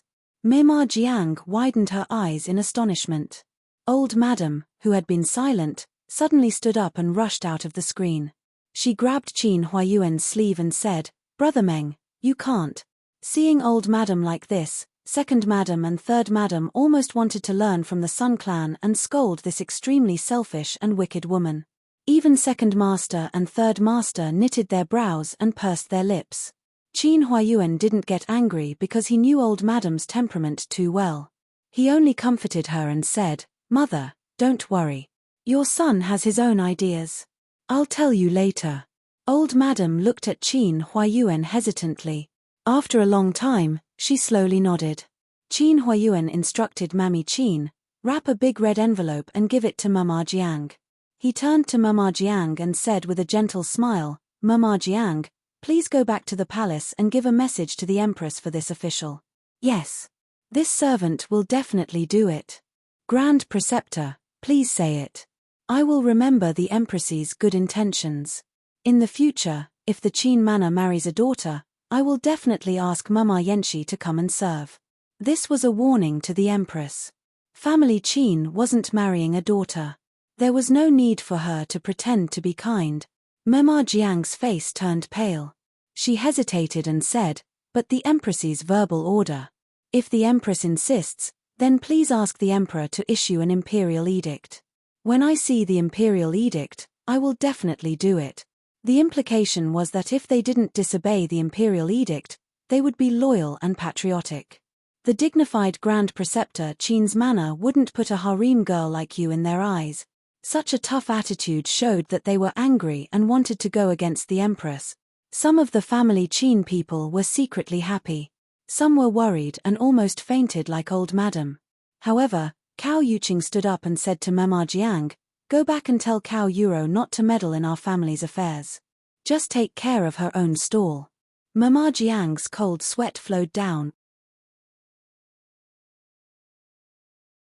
Chapter 107. Nanny Jiang could only respond on the surface, but the cold sweat on her back had soaked her undergarments. She couldn't not reply, but she didn't dare to repeat Qin Huayuan's words to the Empress. She still wanted to live. Qin Huayuan pursed his lips and stood in place with his hands behind his back. He didn't want to care about whether Nanny Jiang was embarrassed or not. These people were used to bullying the weak and fearing the strong. Today, they were facing a tough person. If they were facing a soft person, these wicked servants would be more black-hearted than ordinary people. There was no reason that he couldn't get angry when being bullied. Cao Yuqing looked at Qin Huayuan softly and said, Laoi, let this concubine follow this nanny into the palace. I will explain to the empress. After all, it's more convenient for sisters to talk. We are all in-laws. It's not good to cause misunderstandings. Good. Yuqing, we have to trouble you with today's matter. Old Madam let out a long sigh and patted Cao Yuqing's hand intimately. Old Madam, what are you talking about? Since this concubine entered the family Qin, this concubine is a member of the family Qin. How can this concubine look at our family's joke? Cao Yuqing looked at Qin Huayuan with a smile. Laoi, what do you think? Qin Huayuan looked at Cao Yuqing and pondered for a moment. He nodded and cupped his hands. Then, I'll have to trouble you. Seeing him so polite, Cao Yuqing's eyes dimmed for a moment. She immediately returned the greeting. Laoi is too polite. This concubine will go now.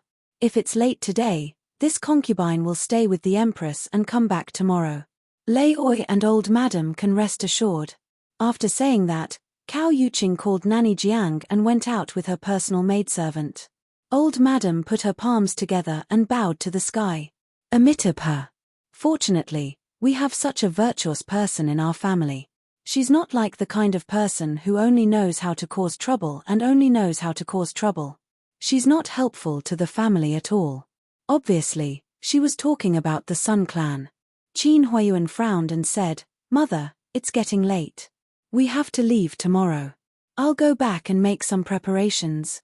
Without waiting for old madam's reply, he turned around the screen and walked towards the Sun clan. He said softly, let's go back. The Sun clan's members' tears slid down at once. The anger of being scolded indirectly by old madam just now had disappeared. He nodded and gave an en. After the two of them walked far away, old madam came back to her senses and said awkwardly, let's disperse for today. Tell them to go back and prepare. With the sudden change in mood, everyone lost interest in continuing. They all bowed and retreated. Qin Yining returned to the master's study and went to bed after washing up as usual. The next morning, the accompanying officials from the Ministry of Rites were already waiting outside the Fu. Qin Yining followed Qin Huayuan to bid farewell to the family. After listening to old madam's exhortations such as you must be sensible and obedient, she took Bing Tang and Song Lan and boarded the 8-treasure tasseled carriage that was specially prepared for her. Opening the window, Qin Yining lifted the water-blue tasseled curtain with her white hand. She took off her hood and looked up at the main entrance of Qin Fu. Under the gloomy winter sun, the golden words Qin Fu on the signboard were so dazzling that she couldn't help but squint her eyes. The white walls and black tiles extended in 2 directions, encircling the huge family Qin. The womenfolk dressed in red and green, surrounded by pearls and jade, stood in front of the door. Regardless of whether they were sincere or not, everyone's eyelashes were filled with tears as they looked at her reluctantly. The Sun clan's member leaned on Mother Jin's shoulder and cried his heart out. This family might not be warm. However, the existence of this residence gave her a place to return to. She just didn't expect that the affairs of the world were unpredictable. She had just found a true home and now she had to leave again. She didn't even know if she could return. Qin Huayuan's splendid red carriage was in front of Qin Yining's carriage. At this time, he was also leaning against the window and looking out. The accompanying officials from the Ministry of Rites saw that the auspicious hour was approaching and urged their horses forward, cupping their hands and saying, Daren, the time has come. Qin Huayuan nodded and said, then let's set out. As he spoke, he let down the curtain. Hearing this, Qin Yining smiled at the Sun clan and Qiu Lu and the others beside the Sun clan. She also let down the curtain and closed the window. Before she left, she had entrusted the servants of the master's study to Mother Jin to take care of. At this point, the people related to her had already been arranged. Even if she couldn't return, she wouldn't be worried. Actually, she didn't want to bring along Bing Tang and Song Lan. It was the two of them who insisted on following. Song Lan shouted that she wanted to throw herself into the Demon Empress, while Bing Tang prepared poison and wanted to perish together with the Demon Empress. Qin Yining talked until her mouth was dry, but she still wouldn't listen to them. Thus, she could only bring them along. The carriage swayed as the procession slowly moved forward. The Sun Clan's member pulled on Mother Jin's hand and chased after them. Choking with sobs, she said loudly, "Sister Yi, you must come back. I'll wait for you to come back." Qin Yining's suppressed sorrow of separation was aroused by her mother's words. She forcefully closed her eyes and raised her head. Only then did she hold back the tears that were about to flow out. The Sun Clan's member watched as the procession gradually moved further away and sobbed silently. "That child has only been back for 2 months. I haven't even treated her well." A friend in need was a friend indeed. Today, the Sun Clan no longer doubted Qin Yining and could truly see who in this residence truly treated her well. Qin Yining was truly filial and wholeheartedly wanted what was best for her. However, when she had the ability to take care of her, she didn't treat her well. The Sun Clan now regretted that they had done so. Mother Jin, 3rd young miss, and 8th young miss were all consoling her. 4th young miss will definitely return safely. "Madam, don't worry. That's right, eldest aunt. 4th sister is brave and resourceful. She will definitely return safely." The Dowager Duchess's heart also didn't feel good. In the end, she was still a beautiful girl. Moreover, her appearance and temperament were similar to her most beloved son. However, the situation was like this. They had no choice but to accept their fate. "Let's go back." The Dowager Duchess sighed. Unexpectedly, just as she finished speaking, she heard the sound of hurried horse hooves approaching from afar.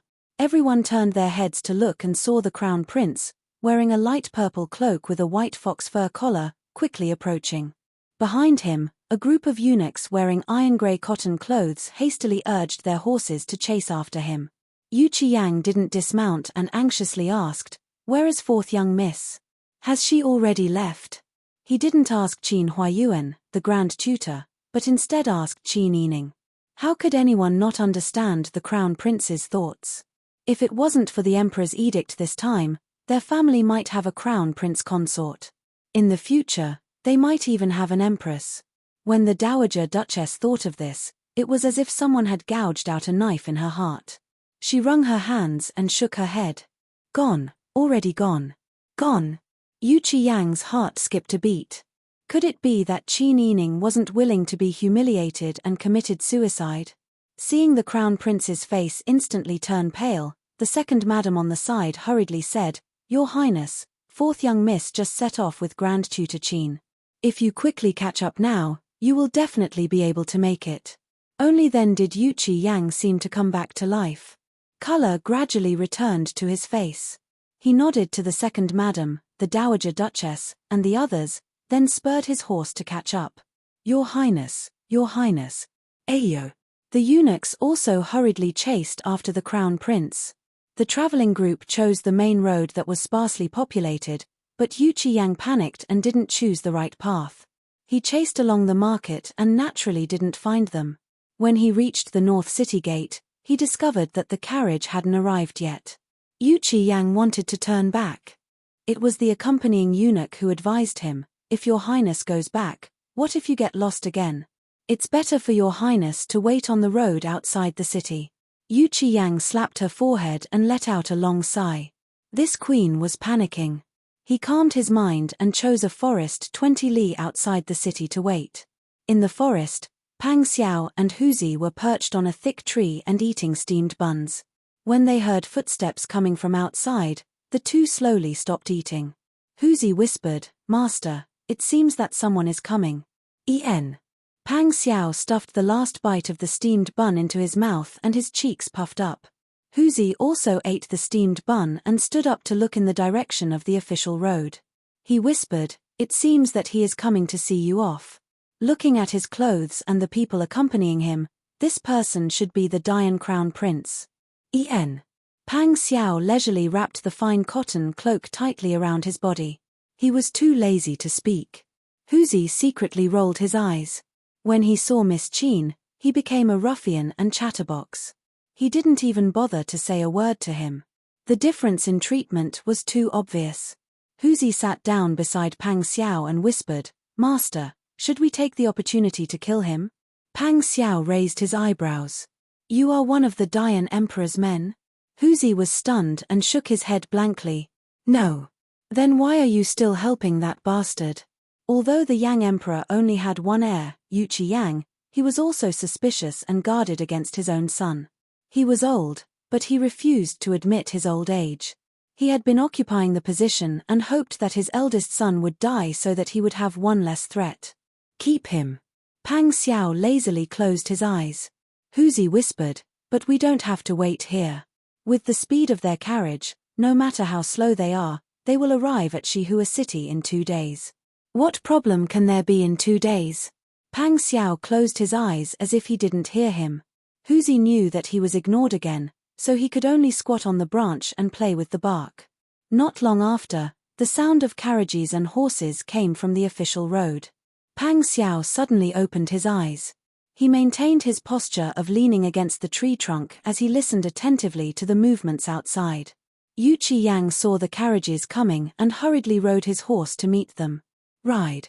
Seeing that it was the Crown Prince, the accompanying 100 soldiers and 50 guards all dismounted and saluted. Someone quickly ran to the carriage and said, "Master, His Highness the Crown Prince is here." Yuchi Yang shook the reins and rode to Qin Huayuan's carriage. He first saluted and said, "Grand Tutor Qin." "His Highness the Crown Prince." Qin Huayuan jumped off the carriage and smiled to return the salute. He wanted to say something polite, but the Crown Prince interrupted him first. "Grand Tutor Qin, I have something to say to 4th Miss Qin. I hope you will allow me to delay the carriages for a while." Qin Huayuan was stunned and then looked at the carriage behind him. The door of the carriage was pushed open, and Qin Yining, who was wearing a white rabbit fur cloak, looked over in surprise. Yuchi Yang's eyes met with Qin Yining's, and his heartbeat suddenly went out of control. He jumped off the horse and couldn't help but walk quickly to her. "4th Miss, fortunately, I caught up with you. Don't worry, no matter what happens, as long as you come back, I will immediately ask for an imperial edict from my father. I swear, only you can be the Crown Princess." Qin Yining stared at Yuchi Yang in shock. Yuchi Yang looked at Qin Yining with burning eyes. The surroundings were silent, and everyone was stunned. In the forest, Pang Xiao, who was squatting on a tree, snorted with a gloomy face. Huzi was so scared that he hurriedly moved out and almost fell off the tree. Chapter 108. Qin Yining blinked her beautiful eyes. It took her a long time to digest the meaning of Yuchi Yang's words. She was a little moved. But more than that, she was surprised and pondered. She wasn't familiar with Yuchi Yang. His words made people think that they had already pledged their undying love to each other. If he really had such words, why did he say it in front of so many people? If he was afraid that she wouldn't be humiliated and would commit suicide, why didn't he tell her secretly and give her a chance to live? Now, the officials from the Ministry of Rights, the 100 soldiers and 50 guards arranged by the emperor were all watching. There must be spies from different factions among them. Yuchi Yang wanted to tie her to his ship in front of everyone and pull Qin Huayuan to his side. He didn't care about her reputation at all. He wanted everyone to misunderstand that she and the Crown Prince had secretly agreed to marry each other. Qin Yining had to admit that she was too realistic. But she was the legitimate daughter of the Grand Preceptor. She couldn't be like an ordinary girl who only talked about love and not analyzed the situation of the court.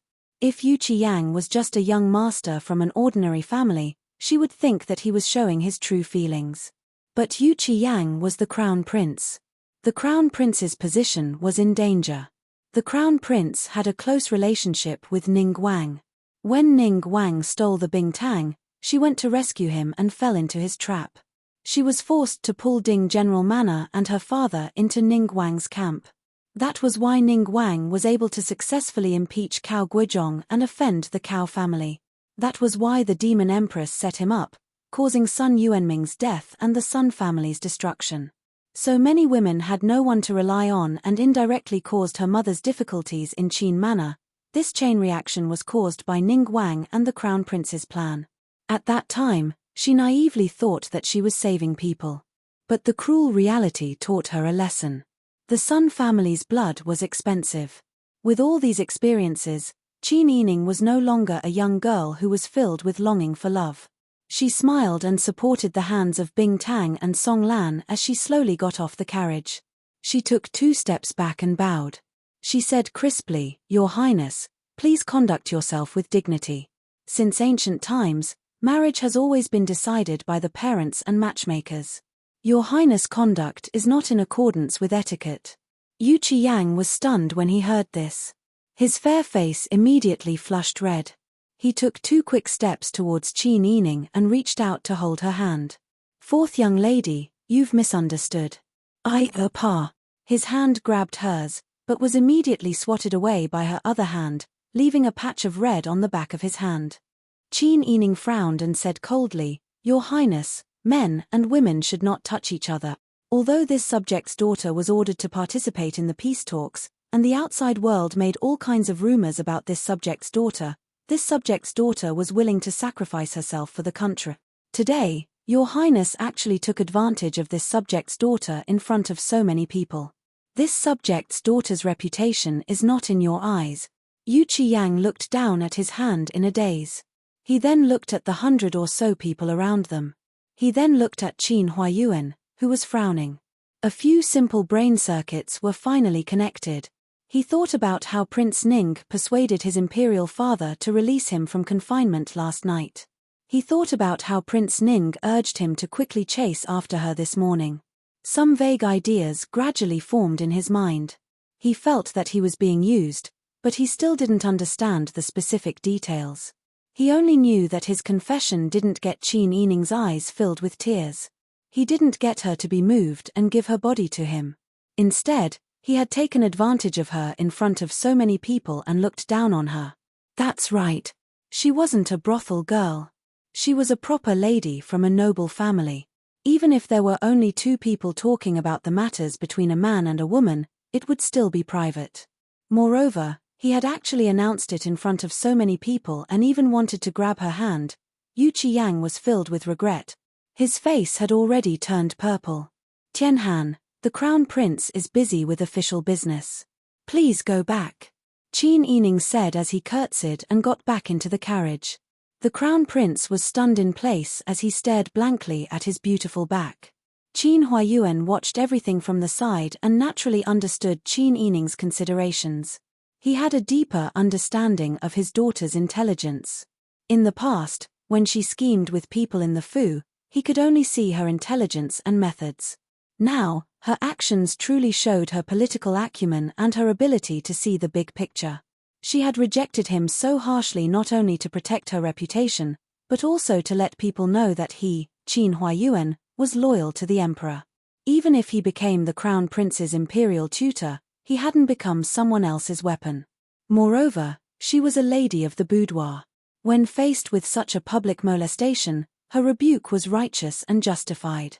She also said that marriage was a matter of respect to one's parents. She also left some leeway for the marriage between the family Qin and the Crown Prince. "Your Highness the Crown Prince, the auspicious hour cannot be delayed. This official will take his leave first." Qin Huayuan smiled and bowed to the Crown Prince. His attitude was no different from his usual humble and courteous manner. No one could tell what he was thinking. Yu Qiyang was so anxious that sweat appeared on his forehead. "Imperial tutor, Your Highness the Crown Prince doesn't need to say any more.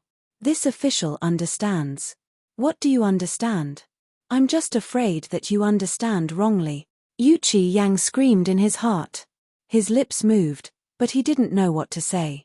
Pang Xiao, who was sitting on a tree in the forest, once again relaxed and leaned against the tree trunk. He closed his eyes and rested. Qin Huayuan and Yu Qiyang went through the formalities, then got into the carriage and gave the order to set off. The carriages moved slowly. Yu Qiyang stood on the side of the road with the eunuchs. After a long time, he came back to his senses and got on the horse in a daze. He was no longer in high spirits. The eunuch who was following him looked at the Crown Prince's face and tried to figure out, "Your Highness, that young lady from the family Qin doesn't know how to appreciate favors. Your Highness the Crown Prince is such a romantic and elegant person. You are willing to marry a withered woman like her. How dare she be so arrogant? Your Highness, how about? Go away." Yu Yang lashed out with his whip and said angrily, "Go to Prince Ning's mansion." The eunuch was shocked to realize that he had hit the horse's leg. He didn't dare to say anything more and hurriedly saluted. The group of people followed the crown prince to the city. The official road gradually returned to silence. Pang Xiao opened his eyes and landed on the ground with a light leap. Huzi followed closely behind. "Master, that crown prince really likes the fourth miss of the Qin family. He likes her. But his actions are too disorderly." Pang Xiao walked to the depths of the forest in the direction where they tied the horses. Huzi was surprised that Pang Xiao had answered him. He hurriedly asked, "Master, although Crown Prince didn't consider the fourth miss's reputation and it's not good to do that in public, he also showed his true feelings. The person behind the scenes used his true feelings. He was betrayed and still sold for money. It's not bad to keep this kind of Crown Prince." "Master, I don't understand. Didn't he say in the end that he was going to find Prince Ning?" Pang Xiao had already walked to the horse and untied the reins. Crown Prince's confinement was only lifted last night. He stayed in the Eastern Palace for the whole new year to reflect on his mistakes. He was lifted yesterday and hurried here early this morning. After doing something stupid, he went back to find Prince Ning. "Don't you understand?" Huzi blinked his eyes and let out a long "oh." "It's Prince Ning behind the scenes again. He wants to win over Qin Meng completely. Oh, last time he tried to win over Qin Meng, all the men of the Sun family were killed. This time, tut. Fortunately, the fourth miss knew how to respect herself and avoided this disaster." Pang Xiao stroked his beloved horse with shiny black fur and said, "She's a smart one." It was a waste of his sweat for her just now. Huzi was surprised and said, "Master, do you mean that the fourth miss did it on purpose?" "Let's go." "Hey, Master, you haven't answered me yet." Pang Xiao didn't say anything. Huzi sullenly pursed his lips and followed Pang Xiao to lead the horse to the official road. He muttered, "It's just the two of us. Even if the Taytan people come, what can we do? Besides, there are more than 150 men in the peace negotiation team. At most, 20 or 30 Taytan people will come. They won't be able to destroy the peace negotiation team." Pang Xiao raised his eyebrows and looked at Huzi. Then he pulled out a black leather rope from his collar. A small red jade whistle carved with a tiger's head was tied to the rope. Huzi was surprised and said, "You called for Jinghu Wei?" Pang Xiao answered with the whistle. A bleak, high-pitched eagle's cry spread through the sky. Not long after, 10 strong men rode their horses from the direction of the capital. They were all in their early 20s and were all tall and strong. Their qi acupoints were bulging, and one could tell at a glance that their skills were not ordinary. Seeing Pang Xiao sitting gracefully on the black horse, the 10 men dismounted and knelt on one knee. They saluted in unison, "Master." "Well, get up. It's been a long journey. Follow me. It's our honor to be loyal to our master. It's not hard at all." The 10 men mounted their horses again and followed behind Pang Xiao. Huzi clicked his tongue. The Jinghu Wei were carefully trained by Pang Xiao. They were all people who had no home to return to during the war. On the surface, they were counted as soldiers of the Prince Zhongxian's government. There were only 100 of them. However, these 100 people were the cream of the crop from the thousands of people who had gathered here. Those who were not selected were all incorporated into the Tiger Army. It could be said that most of the men in the Tiger Army who worshipped Wang Yi were trained by Wang Yi. Everyone wanted to be like the Jinghu Wei and serve Wang Yi closely. Before Wang Yi left for the war, he left 40 Jinghu Wei behind to protect the prince's mansion. 20 Jinghu Wei were hidden and assigned missions around the capital. He also left 6 disguised as servants and eunuchs to protect the old madam and the others. He only brought 34 people with him. These 34 people all had their own missions. Now that he heard that the Taytan spies had infiltrated Daeju, Wang Yi sent 10 of them to protect the daughter of his enemy. Huzi didn't know what to say. Pang Xiao and Huzi led the 10 Jinghu Wei and followed behind the group of people who were negotiating in Daeju at a distance. They could prevent the group from discovering them and ensure the safety of the group. Later that evening, the Tartars, who were disguised as mountain bandits, were completely wiped out by Pang Xiao and his men without the slightest effort. For Qin Yining, the journey was quite peaceful. For Pang Xiao and Huzi, the journey was relaxing and not boring. On the afternoon of the 18th, the group finally arrived at the outskirts of Shihua City. Qin Yining lifted the warm curtains on the window. The fiery red setting sun half covered the mountains. The ancient city of Shihua City stood tall and looked at the swaying mountains and rivers in the Dian with a pitiful gaze. The two armies stood in the wilderness. The wind that blew was mixed with the smell of gunpowder and blood. This was a cruel battlefield. Chapter 109. As soon as the Dian peace talk team arrived, they were welcomed into the city by General Wang Hui and Magistrate Liu, who had been waiting for a long time. Seeing that there was a beautiful young lady accompanying him, how could the crowd not understand? The faces of the hot-blooded men who had fought on the battlefield blushed. They were not like the group of cowards who only knew how to talk on paper and were afraid of death in the capital. They had fought on the front line and seen the cruelty of war with their own eyes. They understood the role played by the old, the weak, the women, and the children in the war. They risked their lives to prevent the enemy from harming the women and children in their families. They wanted the people to have food to eat and clothes to wear. They wanted the children to have books to study and grow up safely. Therefore, any hot-blooded man would not want to see rape, and pillage happen in front of their eyes. If they fought to the death, it was because their martial arts were not good enough. They could not care about what happened after they died. However, before they fought to the death, the emperor sent an innocent girl to their door. Wasn't this a slap in the face? The emperor of Daeju bullied the Dian in every possible way. However, the emperor listened to the evil empress' slanderous words. Not only did he harm the loyal people, but he also ignored the people's wishes. The blood of the loyal soldiers of Ding General Manor was not cold yet. The soldiers were ready to fight with all their strength. However, the emperor was so afraid of death. Daeju casually said a word of peace talk, and the emperor did not care about the former enmity. He even took the initiative to send Grand Preceptor Qin's daughter to the Dian. Everyone had a lot of resentment in their hearts. They hated the incapable emperor and the evil empress. They felt pain for the Ding General Manor, which had been destroyed. They sympathized with Grand Preceptor Qin, who they had always respected. They also felt pity for Grand Preceptor Qin's daughter. Therefore, General Wang Hui, Magistrate Liu, and the others were very polite to Qin Huayuan and Qin Yining. Grand Preceptor Qin, Miss Qin, please settle down in the magistrate's office today. Qin Huayuan said, there's no hurry to settle down. I'm afraid that a long delay may lead to unexpected changes. It's better to send a letter to the enemy camp now. It's better to decide the location and time of the peace talk first. Magistrate Liu nodded and said, yes, the Grand Preceptor is right. Qin Huayuan turned around and said to Qin Yining, go and have a good rest. If anything happens, I'll send someone to pick you up. Yes, father. Qin Yining bowed to everyone and left. The prefectural magistrate's wife was standing guard outside the door with her maidservants. When she saw Qin Yining come out, she immediately politely led her into the yamen and arranged for her to stay in the best room in the main courtyard. She also ordered the maidservants to prepare good food and hot water for her. That night, Qin Yining tossed and turned, unable to fall asleep.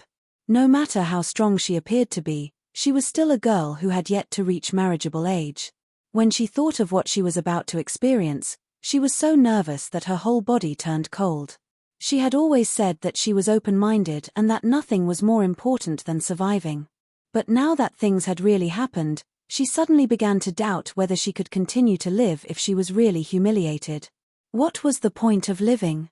She was lost in thought as she looked at the light on the curtain. It was not until the sky turned bright that Qin Yining fell asleep in a daze. It seemed that she had just fallen asleep when a servant's voice came from outside. Grand Preceptor Qin has sent someone to invite Miss Qin. Qin Yining sat up with a start and opened the curtain. What she saw was a pale Songlan and a red-eyed Bing Tang. I know.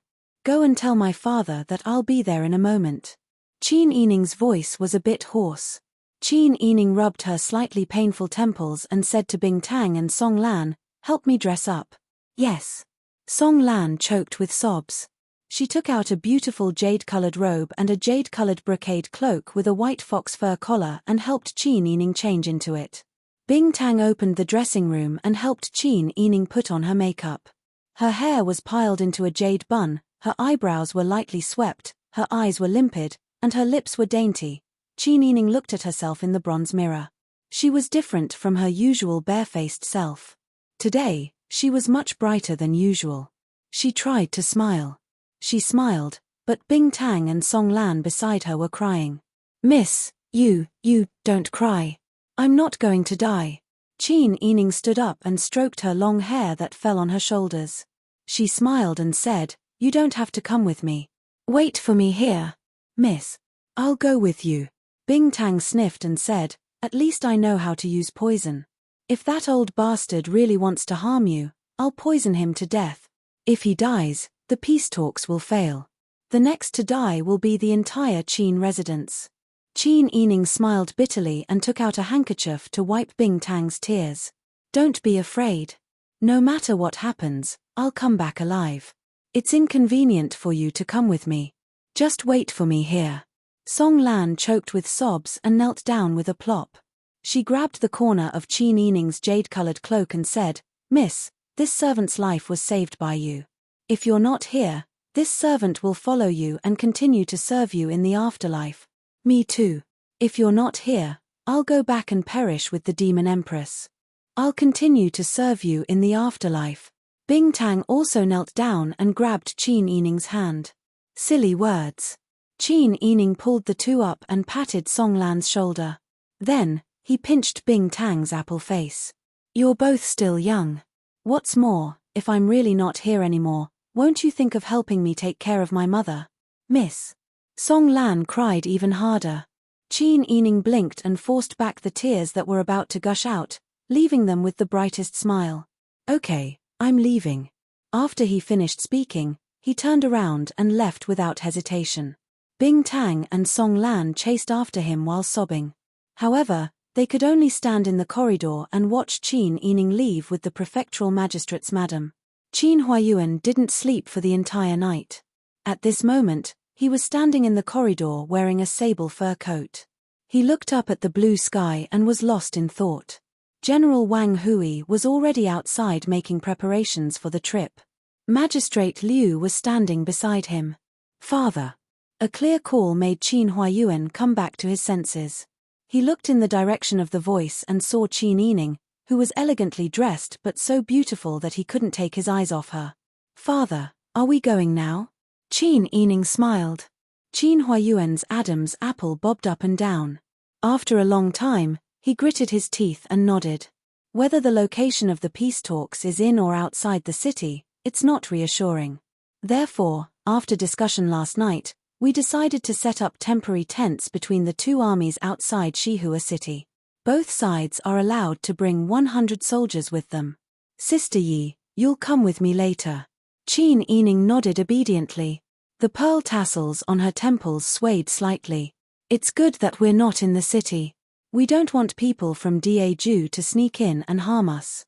When we go out, we have to close the city gates and leave someone to guard it." "You're right. I've already discussed it with Magistrate Liu and General Wang Hui. I'll lead the officials from the Ministry of Rights to preside over the peace talks. General Wang Hui and Magistrate Liu will stay behind to guard the city." "That's good. We can rest assured." Not long after, General Wang Hui had already selected 100 men from the army.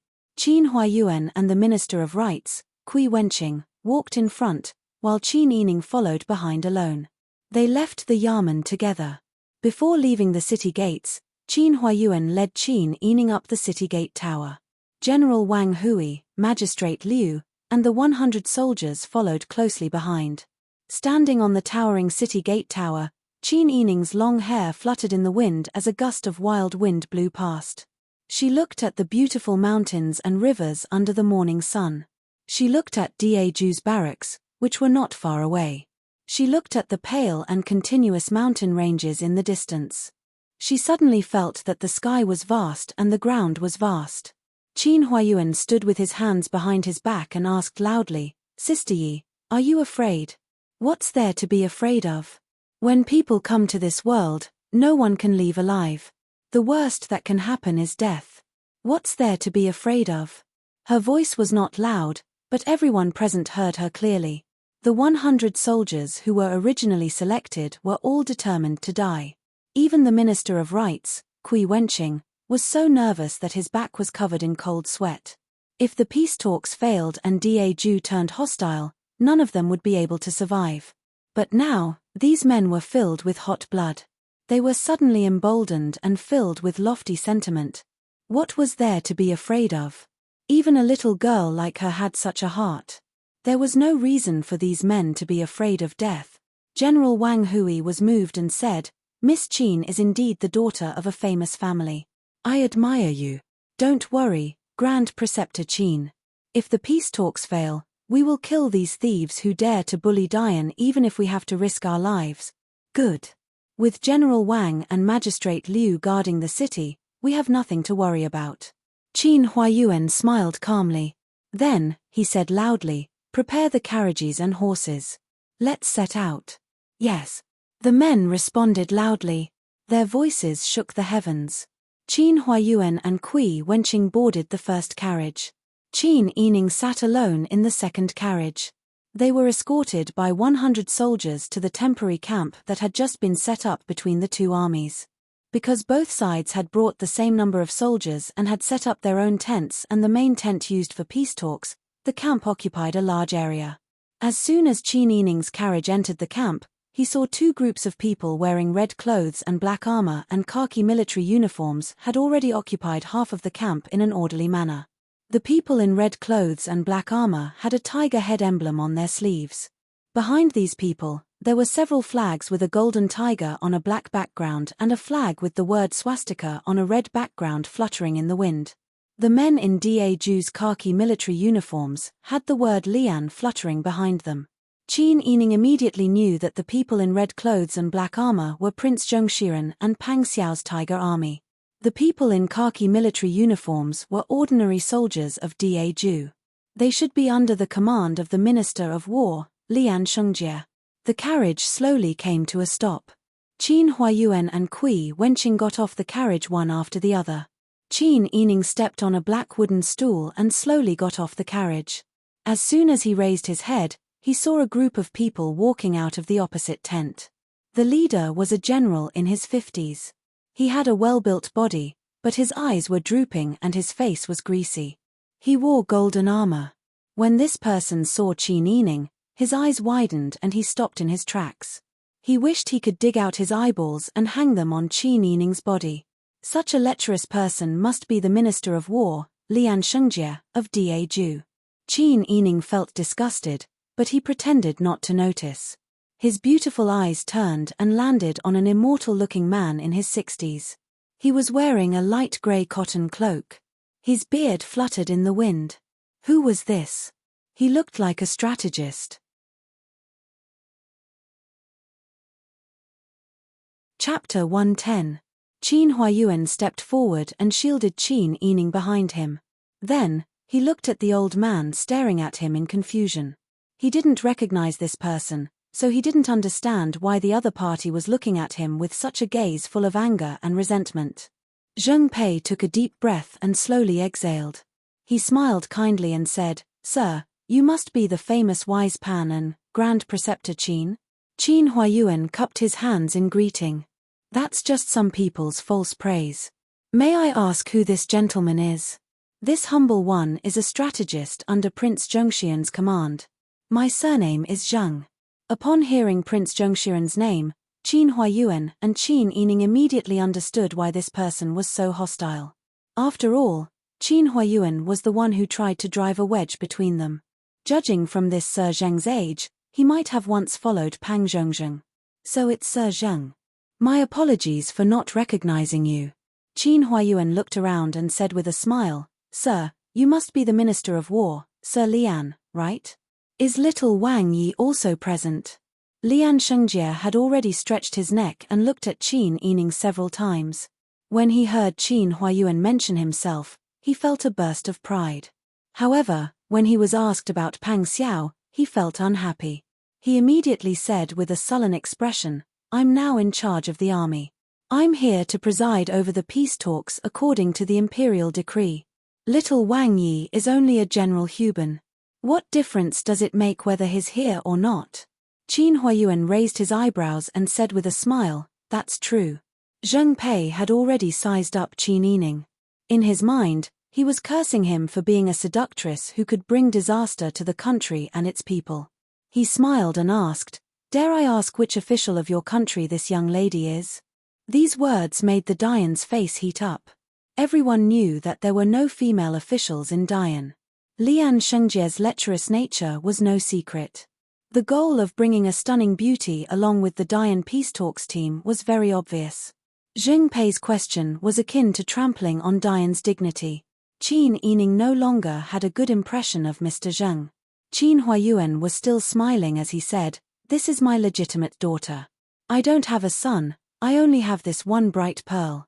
In the future, I have the heart to entrust her with important tasks, so I like to bring her along wherever I go, to let her broaden her horizons and broaden her horizons." The Dayan people heaved a sigh of relief. They felt that they had once again regained their dignity and praised Qin Huayuan's wit in their hearts. The people from Daeju were secretly disdainful. How shameless of him to find such a dignified reason to present a beauty. "So it's the daughter of Grand Preceptor Qin. I apologize for my lack of manners." Zheng Pei was still smiling, but his eyes were full of ridicule. If she was an ordinary lady, under the Lian Shengjie's impudent gaze and Zheng Pei's mocking smile, she would have been so embarrassed that she wished she could find a hole to hide in. However, Qin Yining just stood calmly behind Qin Huayuan, as if he was a legitimate son following his father out to broaden his horizons. "Since that's the case, let's talk in the tent." The Dayan Minister of Rites, Kui Wenqing, smiled and said, "I've already ordered people to prepare dishes to go with the wine. Let's talk while we eat.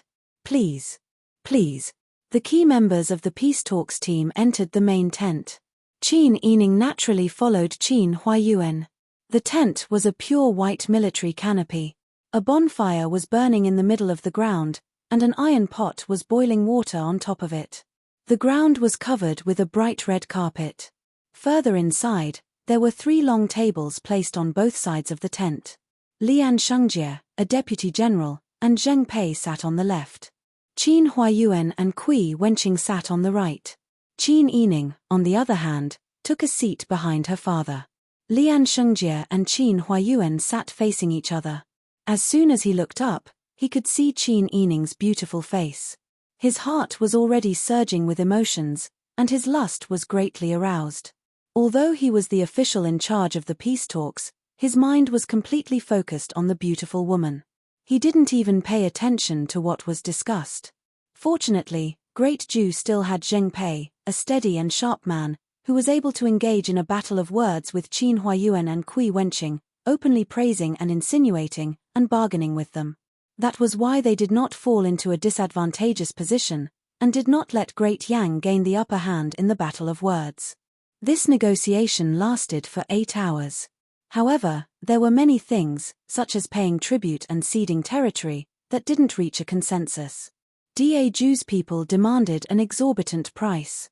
They wanted to maximize their benefits. Qin Huayuan, on the other hand, stubbornly refused to relent and tried his best to minimize the losses. When the lanterns were lit, the soldiers in the tent lit the lanterns. Everyone's mouths were dry from all the talking. Even the wine and dishes were hot and cold. They went back and forth a few times. Lian Shengjie had been looking at the beautiful woman for the entire afternoon. His mind was already churning with countless tricks. When he heard that Qin Huayuan didn't agree to pay 50 million taels of silver as compensation, he frowned and pretended to think, 50 million taels of silver as compensation for the losses of Daeju's soldiers is really not much. However, it's not like we can't discuss it. When Zheng Pei saw this, he was just about to open his mouth when Lian Shengjie said with a sullen expression, "Mr. Zheng has been busy the entire afternoon. Shouldn't you let this official say a few words?" Zheng Pei was Pang Xiao's aide. In the Tiger Army, he had the title of military advisor. However, he didn't have any actual official rank or military rank. The only reason he was able to sit here today was because of Pang Xiao's promotion. Pang Xiao wasn't in the barracks, so the Tiger Army had to send out a representative. Lian Shengjie didn't dare to do anything to him. However, when Lian Shengjie displayed his authority, there was nothing Zheng Pei could do. Seeing that Zheng Pei wasn't saying anything, Lian Shengjie stood up and pretended to stretch his arms. He strolled around the tent twice before finally walking over to Qin Huayuan's side. He leaned over to look at Qin Yining's fair face. His eyes were full of desire, but his words were directed at Qin Huayuan. Of course, peace talk. Peace talk means that we should discuss it together. This official loves to drink wine. I've heard that Grand Preceptor Qin has raised his legitimate daughter as if she were his legitimate son. I'm sure that Miss Gongzi's alcohol tolerance isn't bad. If Miss Gongzi is willing to drink a few cups with this official, then the conditions can still be discussed. It's finally here. Qin Yining closed his eyes. Qin Huayuan's hands gradually clenched into fists. Although he was smiling, his heart was struggling between anger and helplessness. Qin Yining didn't want to make things difficult for Qin Huayuan, so he stood up and curtsied. Lord Lian is a peerless hero with a forthright personality. This humble girl admires you greatly. Thus, this humble girl will take this opportunity to propose a toast to Lord Lian. As she spoke, she picked up the wine jar and poured a large bowl full of wine for Lian Shengjie. Then, she picked up a small white porcelain wine cup for herself. Lian Shengjie took the white porcelain wine bowl from the beauty. His eyes were filled with her snow-white skin, and his mind was filled with those charming thoughts. How could he possibly react to what he was drinking? His eyes were fixed on Qin Yining as he drank the bowl in one gulp. He felt a burning sensation in his stomach. Only then did he realize that he had been forced to drink a large bowl of xiaodao. Lian Shengjie was a bit tipsy, but he didn't get angry. Instead, he smiled. Ari, a beauty's grace is the hardest to bear. The wine she pours tastes exceptionally good. Is that so? Then Lord Lian should eat another bowl. As the saying goes, 3 bowls won't cross the line. With Lord Lian's bravery, you should eat 3 bowls. As she spoke, she poured another bowl and looked at Lian Shengjie with sparkling eyes. Lian Shengjie was already feeling the effects of the wine. Although he wasn't dizzy and disoriented, the wine had boosted his courage. In his most excited moment, he didn't care if there were others around him. His large hand grabbed Qin Yining's soft and delicate hand and pulled her into his embrace. Beautiful girl, are you trying to get me drunk? Let me tell you, I, old Lian, am most afraid of a beautiful girl's gentleness. If you're willing to serve me well, then why can't we talk about peace? I'll loosen up a bit here. Your Majesty is far away from my country, so you have to listen to my repayment. Beautiful girl, you're a very perceptive person. I can also see that. If we have a short-lived marriage, then we won't let down this heaven-bestowed fate. Don't you think so? Qin Yining's entire body stiffened and her face turned purple. Her round almond-shaped eyes were filled with humiliation and anger, but more than that, there was nothing she could do. Wasn't this the purpose of her visit today? A short-lived marriage? Shouldn't she be glad that the heavens didn't arrange for this official Lian to take her away? Veins popped out on Qin Huayuan's forehead. He couldn't bear it any longer and stood up to block Qin Yining behind him.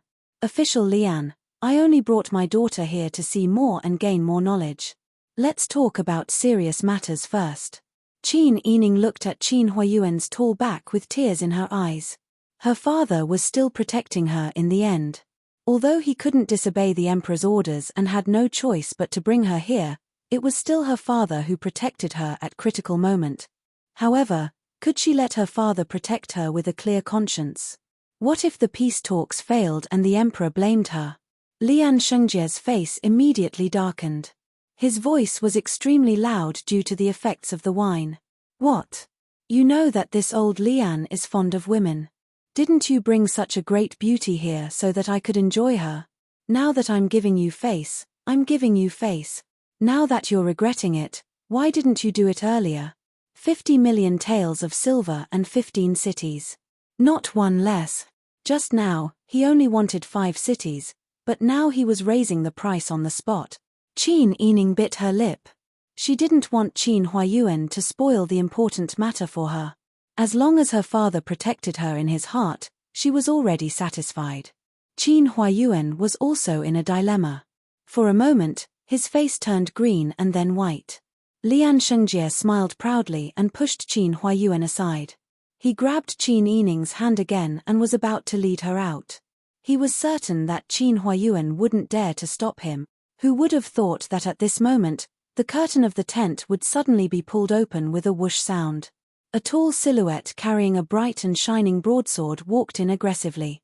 This person had broad shoulders, muscular arms, and a thin waist. He was dressed in a black battle robe that made his face look like jade. However, under his slender, sword-like eyebrows, a storm was brewing in his upturned phoenix eyes. Qin Huayuan turned his head and was stunned when he saw this person. Qin Yining was even more surprised. Yarou Jishi, she thought quickly and assumed that this person was here to save her. All sorts of feelings welled up in her heart and she almost cried. She frantically tried to persuade him, "Hurry up and leave. This isn't a place for you." However, Pang Xiao didn't care. He swung his arm and without another word, chopped down with his broadsword. The broadsword went straight for Lian Shengjie's face. If it hit, Lian Shengjie's head would split open. Zheng Pei, who was standing to the side, shouted in fright, "Little Wang Yi, don't." Qin Yining was stunned. Then, he stared at Pang Xiao with wide eyes. Lian Shengjie was so frightened that he sobered up. Oh my God! He took 2 steps back and fell to the ground, narrowly avoiding the broadsword. He was so flustered that he broke out in cold sweat. He pointed a trembling finger at Pang Xiao and shouted, "Pang Jishi, what are you doing?" Chapter 111. When Lian Shengjie saw that Pang Xiao was about to attack him again, he screamed in fear and quickly rolled on the ground, narrowly avoiding the knife again. It was unknown whether Pang Xiao's knife was intentional or not, but it cut into the long narrow table. More than half of the knife went in, but the long narrow table was intact. He tried to pull it out, but it didn't come out. He simply grabbed Lian Shengjie's collar with his bare hands and punched him. Lian Shengjie screamed in pain. He covered his bruised eye with one hand and grabbed Pang Xiao's wrist with the other. He shouted, "Pang Jishi, how dare you hit an official of the imperial court? I will definitely impeach you, impeach you. If you're a man, then fight back. You only know how to complain." He punched him in the stomach again.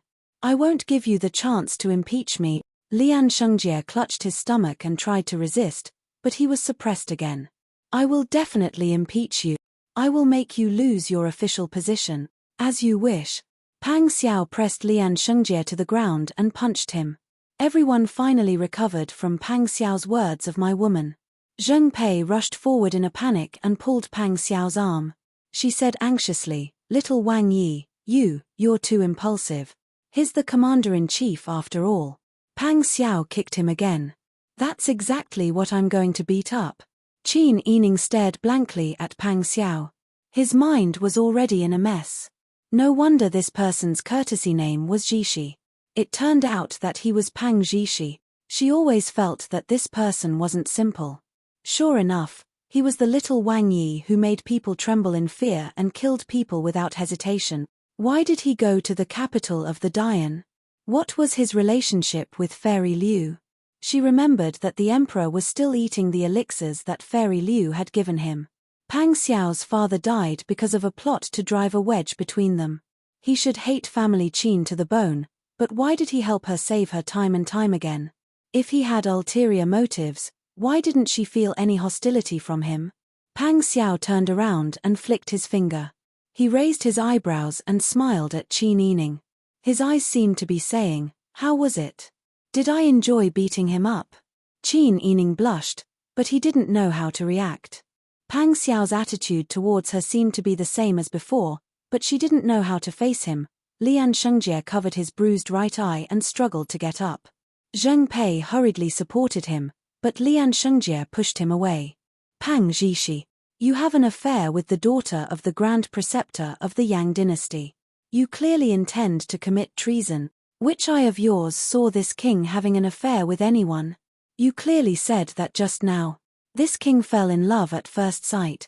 You're twisting words and forcing logic. This king beat you up, but this king took a liking to Miss Qin.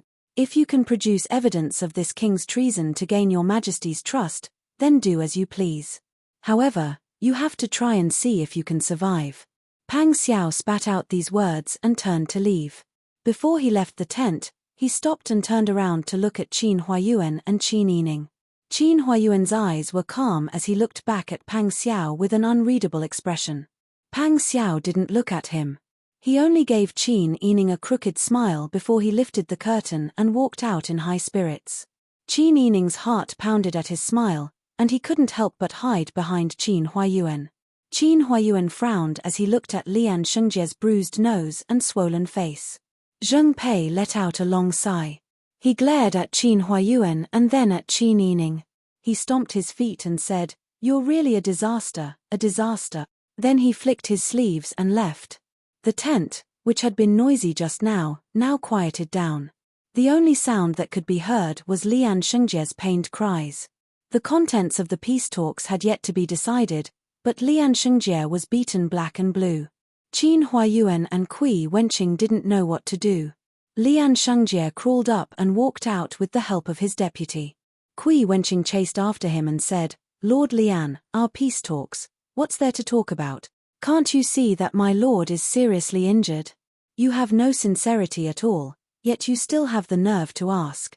The deputy reprimanded, then carefully helped Lian Shengjie away. Kui Wenqing turned around and said anxiously, "Grand Preceptor Qin, what should we do? Don't be impatient. Things like peace talks can't be concluded in a day. There has to be a period of time for discussion. Let's stay here for the time being and observe the situation. It won't be too late to discuss it tomorrow." Seeing Qin Huayuan so calm, Kui Wenqing also felt reassured. Thinking about the fast just now, she couldn't help but curse in a low voice, "The people of Daju are really crafty. I heard that Pang Zhishi lost his position as marshal because he was unruly. The Emperor of Ju arranged for Lian Shengjie to take his place. Pang Zhishi has been suppressing his anger for a long time and even left a few days ago. Today, he used our presence as an excuse to take revenge on Lian Shengjie. Yet he shamelessly implicated Miss Qin and tarnished her reputation. He really is abominable." Qin Huayuan sighed and said, "What can we do when we're under inferior eaves? Lord Kui, why don't we settle down for today? We'll see how things go tomorrow." "Lord Kui is right. Let's settle down for today." Qin Huayuan, Kui Wenqing, and Qin Yining left the main tent and headed to their own territory on the east side of the camp. After bidding farewell to Kui Wenqing, Qin Huayuan and Qin Yining entered the tent and arranged for people to stand guard one zhong away from the tent. "Father, I didn't expect him to be Pang Zhishi. I didn't know about it before." Qin Yining lowered his voice and sounded anxious. Qin Huayuan waved his hand and interrupted Qin Yining's explanation. He smiled and said, "I know. It's not your fault. But he was the one who messed up today's matter. Sister Yi." Qin Huayuan smiled and patted her head. "Actually, I'm not angry at him for barging in and messing up the situation. In fact, I'm very grateful to him." When Qin Yining heard this, tears welled up in her eyes. She thought back to how Lian Shengjie flirted with her as if no one else was present. He actually treated her as a fangirl for his amusement. Furthermore, he did it in front of her father and other strange men. If she was truly a chaste woman raised in a boudoir, she would have hanged herself long ago to prove her innocence.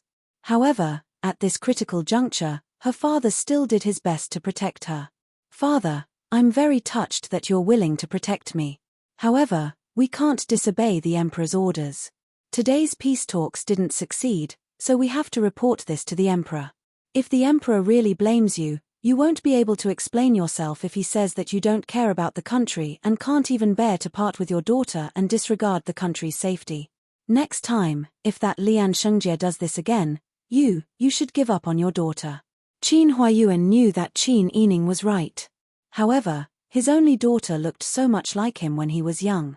Her temperament and personality were so lovable. How could Qin Huayuan bear to part with her?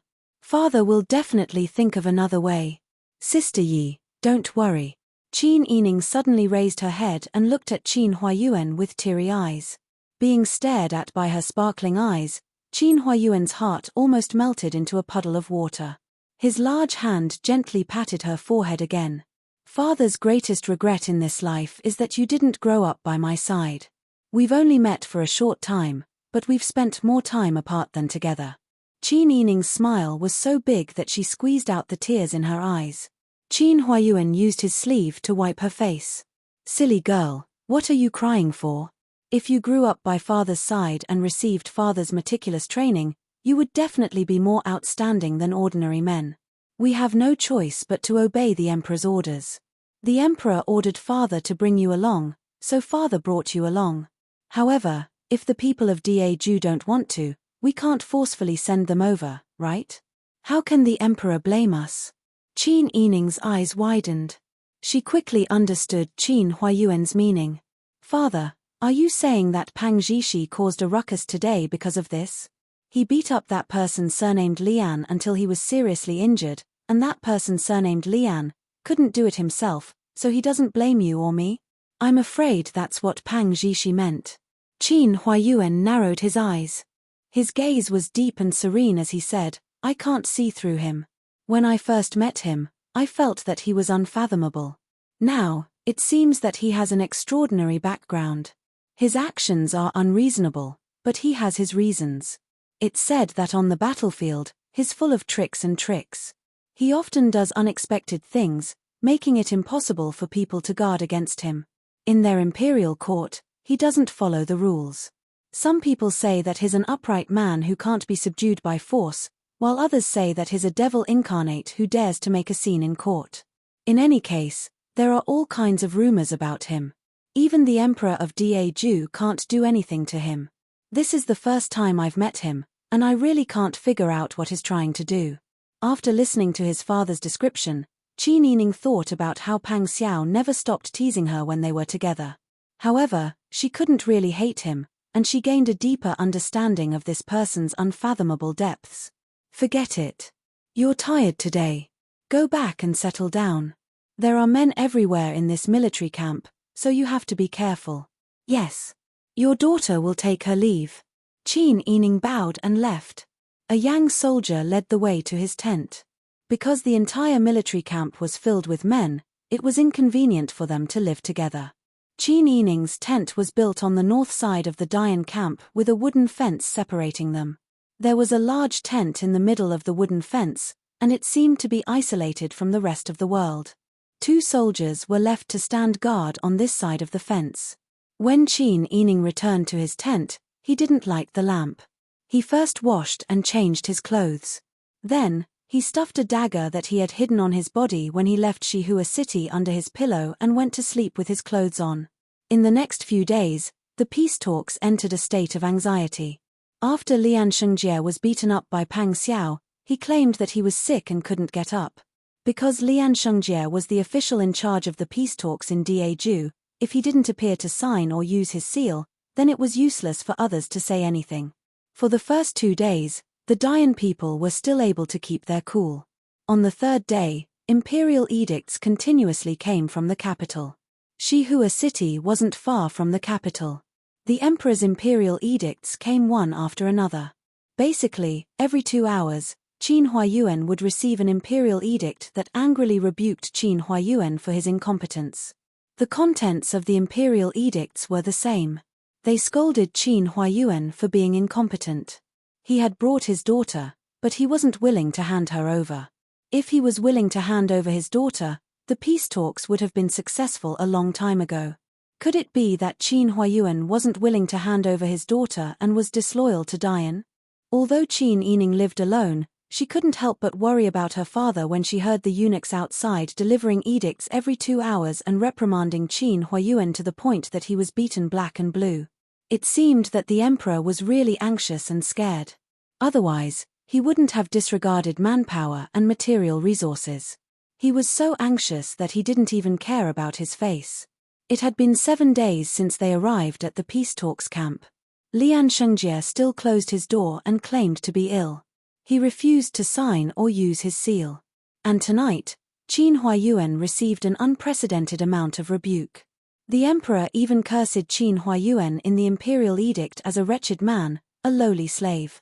Qin Yining understood what Lian Shengjie was doing. It was nothing more than waiting for them to take the initiative to hand over their daughter. That way, he could regain the face he had lost that day.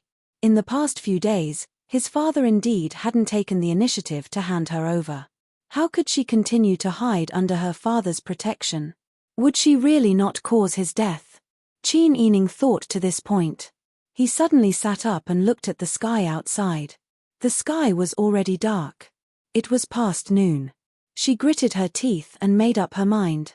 She hid the dagger under her pillow in her sleeve pocket.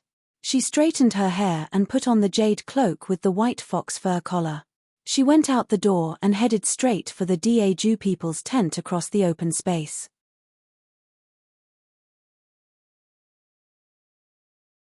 Chapter 112. The banners fluttered loudly in the night wind. On the Tiger Army's flag, the ferocious tiger head with golden embroidery revealed its sharp fangs under the illumination of the torches. Qin Yining wrapped her cloak tightly around herself, her long hair fluttering behind her head. She passed through the empty square and headed straight for the luxurious tent in the middle of the opposite camp. She had investigated beforehand and found out that the Lian Shengjie was the commander-in-chief and had the highest status in the army. Therefore, he lived in the most luxurious tent. Not only did he hate work and was greedy for pleasure, but he also wanted a beautiful woman to accompany him every night. At this time, most of the ordinary soldiers were already asleep. Only the soldiers on patrol and sentry duty were still on duty. Therefore, the luxurious tent in the middle of the camp was the only place with a light. The Tiger Army on sentry duty had already noticed Qin Yining's figure. She was wearing a jade-colored cloak that shimmered faintly under the night sky. It made her fair face look as flawless as jade. All the rats in the army were male. Since there was a woman, and such a beautiful woman at that, they naturally feasted their eyes on her. Therefore, the soldiers on sentry duty didn't stop Qin Yining when they saw her. They only cared about admiring her beauty. Qin Yining felt several gazes on her. She felt as if there were needles all over her body and the hair on her back stood on end. However, she couldn't shrink back. She couldn't be afraid. She couldn't let her father lose his life in order to protect her.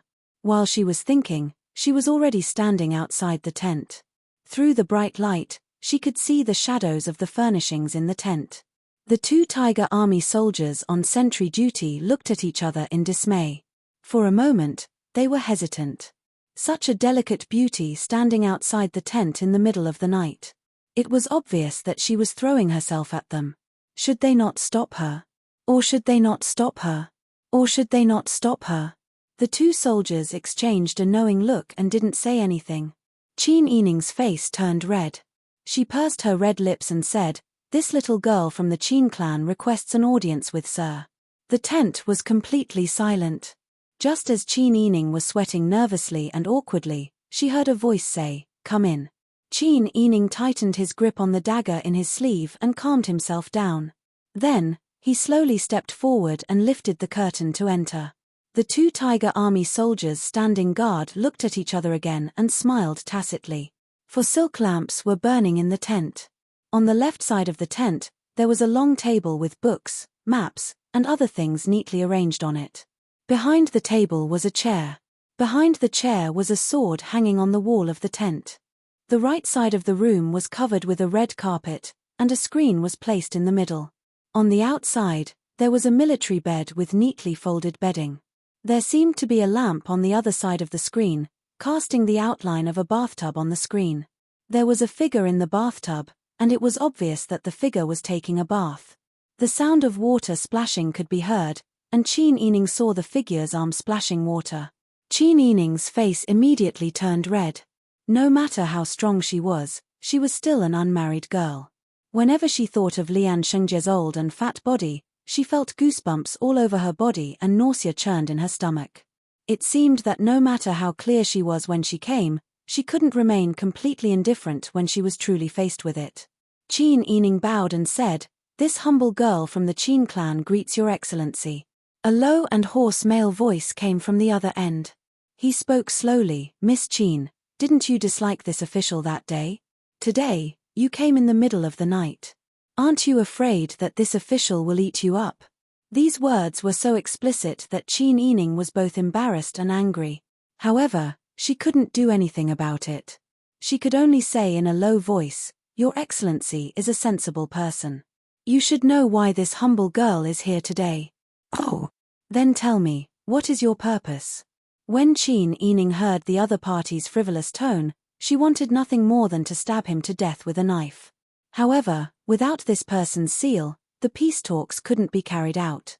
She knew she could only say, "If your excellency is willing to put your seal on the negotiated agreement, this humble girl will naturally fulfill your excellency's request." Haha, this humble girl, you actually know what it means to be loyal to the country. You're actually willing to sacrifice yourself for that incapable ruler of yours. Qin Yining didn't want to pay attention to Lian Shengjia's mockery. She slowly tightened her grip on the dagger in her hand and said, "Does your excellency agree? If I don't agree, what do you plan to do?" The sound of water splashing could be heard. Qin Yining saw a man's figure reflected on the screen. She was so embarrassed that she quickly lowered her head. Then, she heard the rustling of clothes. Following that, she keenly felt a presumptuous gaze fall on her body. An unfamiliar man's aura was getting closer and closer. She lowered her gaze and saw a pair of large bare feet. The muscles and bones on the insteps of those feet were protruding. It was obvious that they were very strong. Qin Yining tightened her grip on the dagger and couldn't help but take a step back. Unexpectedly, in the next instant, she was wrapped around by a pair of iron arms and firmly pressed into a fiery embrace. She suddenly raised her head and was faced with Pang Xiao's handsome face. You, his long hair was tied up in a bun. When the water dripped from the bun onto the thin snow-white cloth on his shoulder, a piece of cloth became transparent. Qin Yining's hands pressed hard against his warm chest. She could even feel the soft yet firm muscles under her palms and the strong beating of his heart under his muscles. "Why is it you?" Qin Yining's eyes widened. "If it's not me, do you want it to be Lian Shengjie?" "I'm not. I'm here to. Are you here to throw yourself into Lian Shengjie's arms? Or?" He suddenly grabbed her wrist with one of his large hands. With a skillful move, the dagger in her sleeve fell into his hand. Her body turned in another direction. His large hand firmly grasped her slender waist and her back was pressed against his chest. He rested his chin on her shoulder and smelled the fragrance of her neck and neck. He murmured, "Or are you here to assassinate me?" Qin Yining didn't expect that the one living in the main tent was not Lian Shengjie. It was the first time for her to be so close to a man. Her brain was about to turn into a pot of paste. She just struggled hard. "Let me go." "No." "Pang Zhishi, let me go." "No. I won't let you go." "What? You can serve Lian Shengjie, but you can't give me a hug. You pervert." "I'm a pervert. You took the initiative to offer yourself, and you blame me for being a pervert." Pang Xiao did not know why he was so angry. His low voice was filled with suppressed anger. His big hand held her waist tightly, and he breathed in the sweet scent of a young girl on her body. He wished he could break her neck with one hand. He didn't dare to imagine what this arrogant girl would have experienced if he didn't kick Lian Shengjie out of the tent and take the main tent for himself. "Tell me, if you met Lian Shengjie today, what would you do? Would you offer yourself to him or assassinate him? It's none of your business. Let me go." Qin Yining felt that the person behind her couldn't hide his anger and killing intent. She was alarmed. Her hair stood on end because of her instinctive fear. She used all her strength to struggle. She felt that if she didn't escape, this person would probably strangle her to death. Qin Yining was very strong, but she met Pang Xiao. Pang Xiao felt that her extraordinary strength was because she hated him so much. He couldn't help but be angry. He used a lot of strength to restrain himself from hurting her, but she didn't feel it at all. "You stupid woman who doesn't know what's good for her." Pang Xiao squeezed the words out of his teeth. He held her shoulders and forced her to turn around. He pressed her against him and leaned over to bite her red lips. At first, he did want to bite her, but he was intoxicated by her soft and sweet touch. He couldn't bear to bite her even if he wanted to, so he changed from biting to sucking. His big palm pressed the back of her head and the other hand pinched her chin, forcing her to open her cherry lips so that he could violate her. Qin Yining only heard a bang in her head. Her whole body froze. He dared to kiss her. That day in the tent, he domineeringly said "my woman" without caring about her feelings. She could barely explain that he was helping her and Qin Huayuan out of trouble, so that the Emperor of Daeju wouldn't misunderstand that Qin Huayuan didn't want to give her to the Lian Shungjie. But what was this now? This person hid his identity and stayed by her side. He saved her life and befriended her. She treated him as a friend and treated him sincerely. She even wanted to repay him for saving her life. But now he took the opportunity to molest her. Qin Yining's tears welled up in her eyes. She began to struggle with her hands and feet. She whimpered like a small animal. Pang Xiao's anger had long been extinguished by this kiss. Her current appearance was soft and obedient. In his eyes, she was like an angry little bunny. He couldn't help but want to hug and coax her. He moved his lips away and kissed her forehead domineeringly, making a sound. "Okay, don't make trouble. Be good. Who do you think you are? How can you do this?" Qin Yining covered her mouth and rubbed her forehead with the back of her hand. Tears fell down. "Who do I think I am?" Pang Xiao's anger that had just disappeared reignited. He scolded with a cold face, "I am your man. Who do you think I am? You would rather sleep with that bastard Lian Shungjie than with me, right? Go away. I don't want to see you." Qin Yining pushed him away forcefully and ran away when he wasn't paying attention. Pang Xiao was stunned by her words, "I don't want to see you." He heard the sound of something breaking. He was angry and wronged. All kinds of feelings mixed together and finally turned into unspeakable bitterness. He took 2 deep breaths and chased after her. "Stop right there," Pang Xiao roared. The tiger army outside the tent was stunned when they saw Qin Yining run away. Did she not succeed in throwing herself into his arms? Or was their family's Wang Yi abandoned? Who knew that Pang Xiao would chase after her barefooted in his underwear? When he roared, the tiger army became alert. The patrolling tiger army immediately took out their weapons and chased after him. The Dayan soldiers across the camp also heard Pang Xiao's voice. When they saw the tiger army rushing over with their weapons, they thought that the Daeju people were going to go back on their word and attack the camp. They all panicked. "Get up, take out your weapons. The Daeju people are attacking the camp."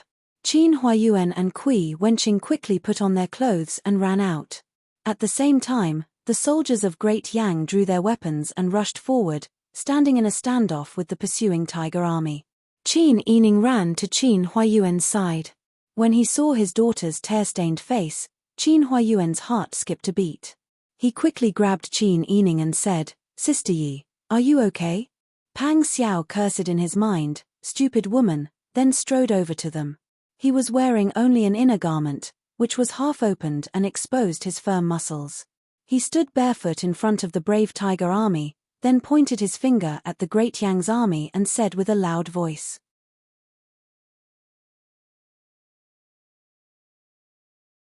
Chapter 113. The scene was silent. The tiger army, who originally thought that something big had happened, now completely understood. It turned out that Wang Yi had taken a fancy to a woman. Wang Yi was indeed not an ordinary person. He was so ruthless even when it came to getting a woman. The tiger army, who had always been in awe of Pang Xiao, craned their necks to look at her curiously and playfully. They wanted to see what kind of beauty could move Wang Yi and make him declare his ownership of her with such fanfare. The Dayan people's faces were all ashen. Everyone felt that the emperor's action of asking Grand Preceptor Qin to present his daughter was shameless. Now that Qin Yining was being humiliated in front of his face, it was simply a slap to their faces.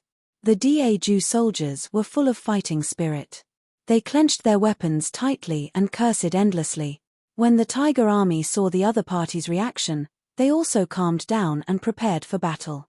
The atmosphere was tense at the slightest touch. Pang Xiao glared fiercely at Qin Yining and waved her hand, retreat. The tiger army was well trained. When they heard the military order, they neatly put away their weapons and retreated in unison. Pang Xiao casually returned to her tent barefooted in her underwear. Seeing the other party retreat, the Dayan people all breathed a sigh of relief. After all, the tiger army's combat ability was not only reflected in the commander-in-chief's command and formations, but also in their individual combat ability. Because of the difference in the region and the difference in the daily training, an ordinary soldier of Tiger Troop could defeat 5 of the best soldiers of Great Yang. The gap between them was so huge that it made people feel helpless. Qin Huayuan said, "Everyone, go back and guard your positions carefully." Yes. The soldiers retreated. Kui Wenqing looked at Qin Yining, whose tears had not dried yet, and then looked at Qin Huayuan, whose brows were tightly knitted. She sighed and turned to go back to her tent.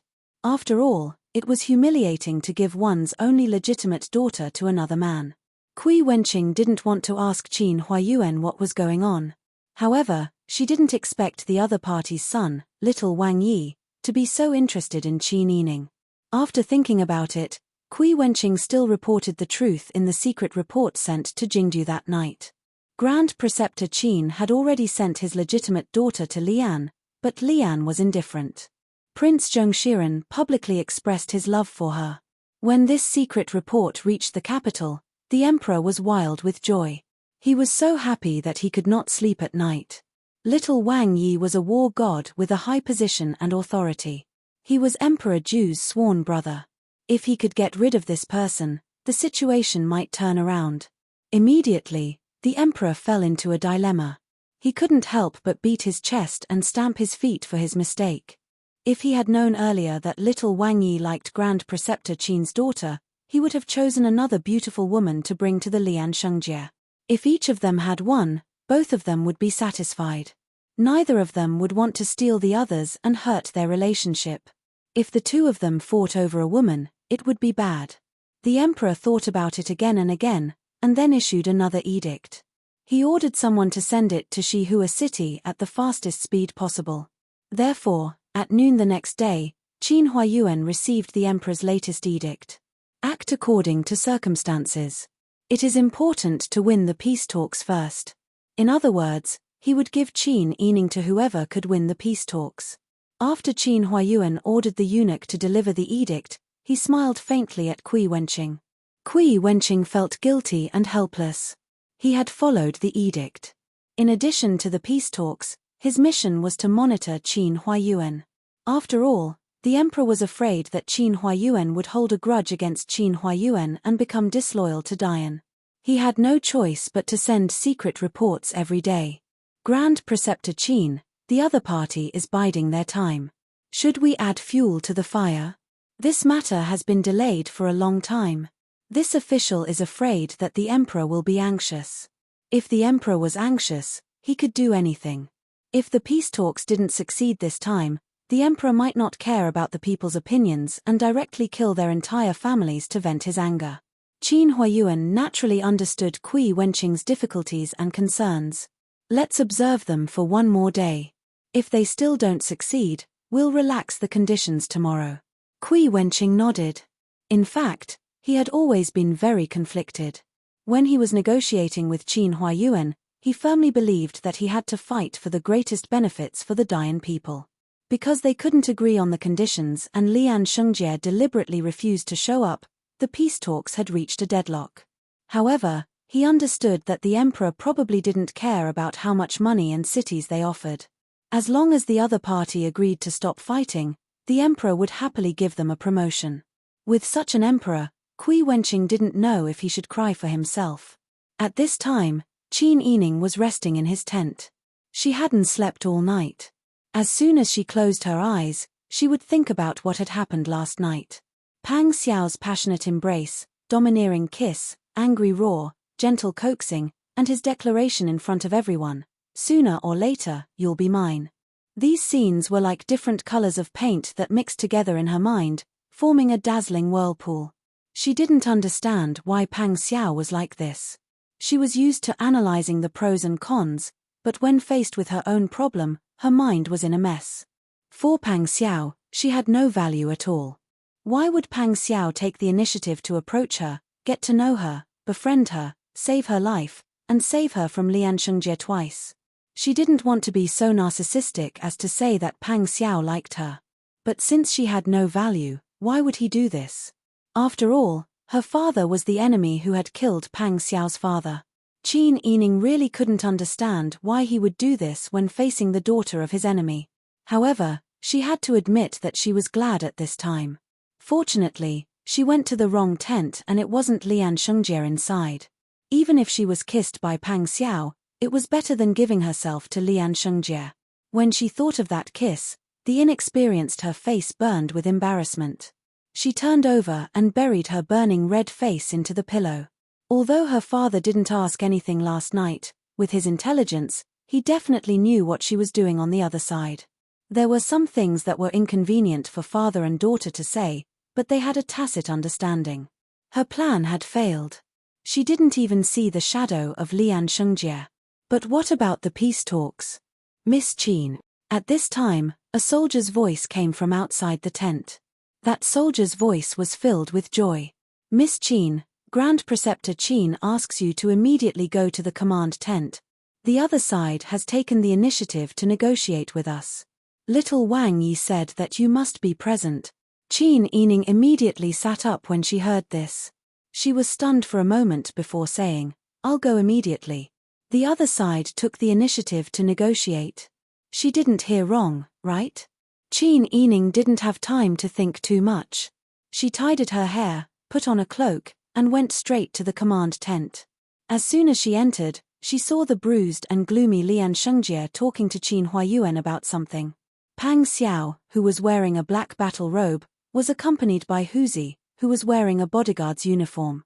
They were hugging a snow-white little rabbit and squatting to the side as they spoke in a low voice. Kui Wenqing awkwardly squatted beside Pang Xiao. Her expression was very stiff. Qin Yining was a bit surprised. A dignified Prince Zhongshiren was actually hugging a little rabbit in the middle of a serious peace talk in a military camp. Qin Yining couldn't help but mock, "Little Wang Yi, are you pretending to be Chang Yi?"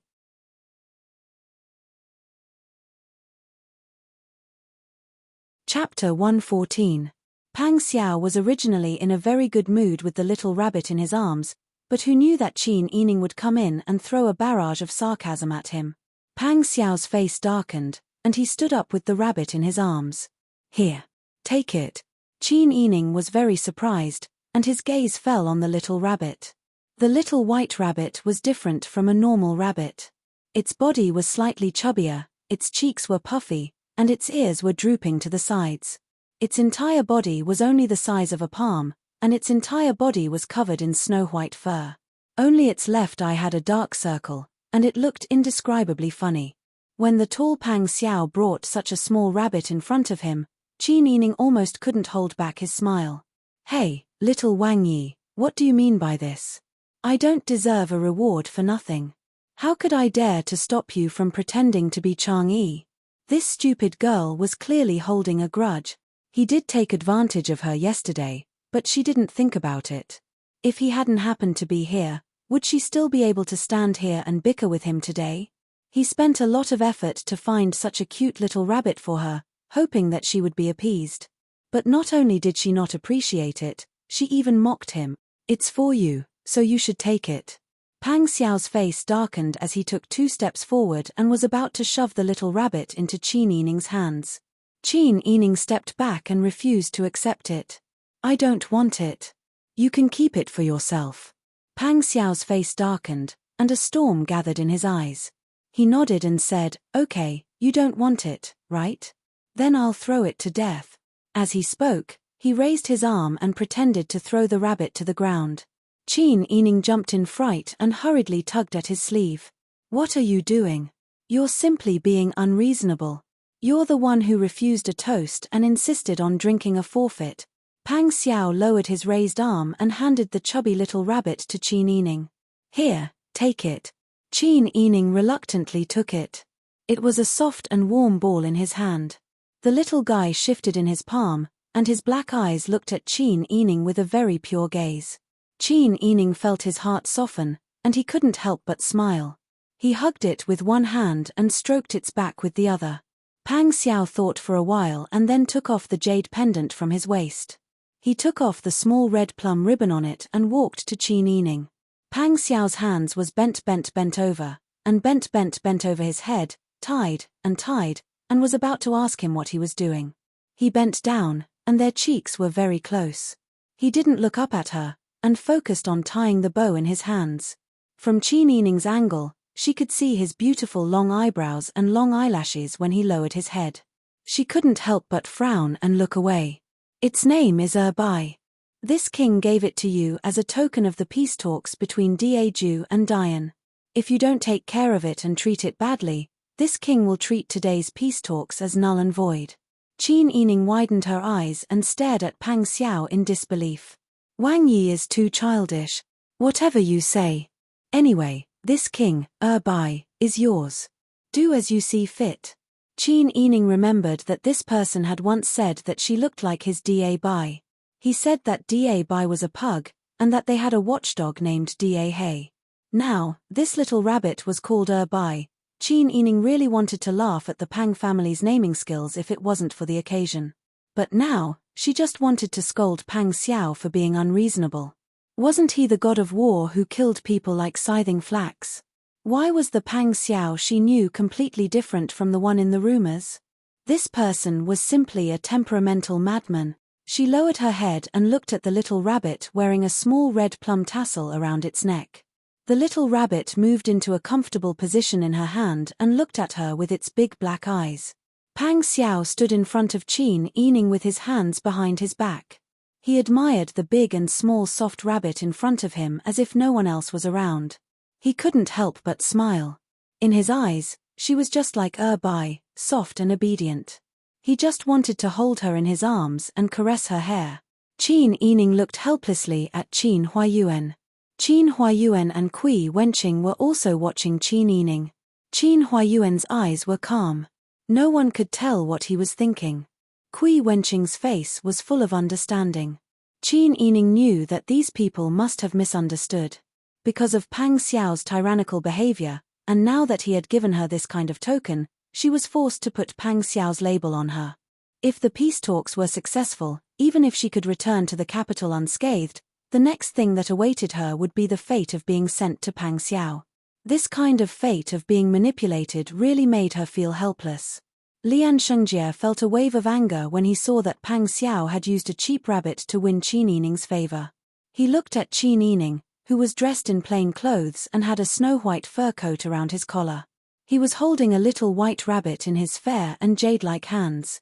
He really looked like Chang Yi. He couldn't help but be mesmerized. What a pity, what a pity.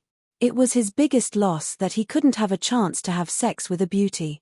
He wanted to take a closer look, but Pang Xiao had already walked in front of him and blocked his line of sight. Lian Shengjie was so scared that he almost fell from his chair. He had been traumatized by Pang Xiao's beating.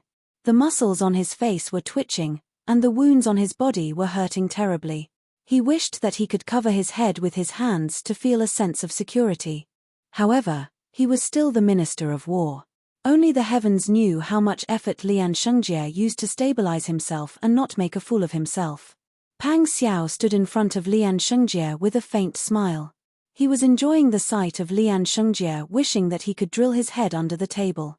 After a while, he said, "Official Lian, have you finished the negotiations? This official is the commander-in-chief. I am the one in charge of this peace talk." You, meeting Pang Xiao's intimidating gaze, Lian Shengjie couldn't help but swallow the rest of his words. Official Lian has delayed the emperor's important matters this time. During the peace talks, you have repeatedly made excuses. This king will definitely report you. You dare to bite back. Lian Shengjie said angrily, "It was clearly you who beat this official first. Why do you want to impeach this official? This king beat you. Who saw it? Who can testify for you? It was clearly your own actions that were improper. You failed to take liberties with a woman from a good family, and instead, you were chased and beaten by her father and brother. Official Lian is already so old.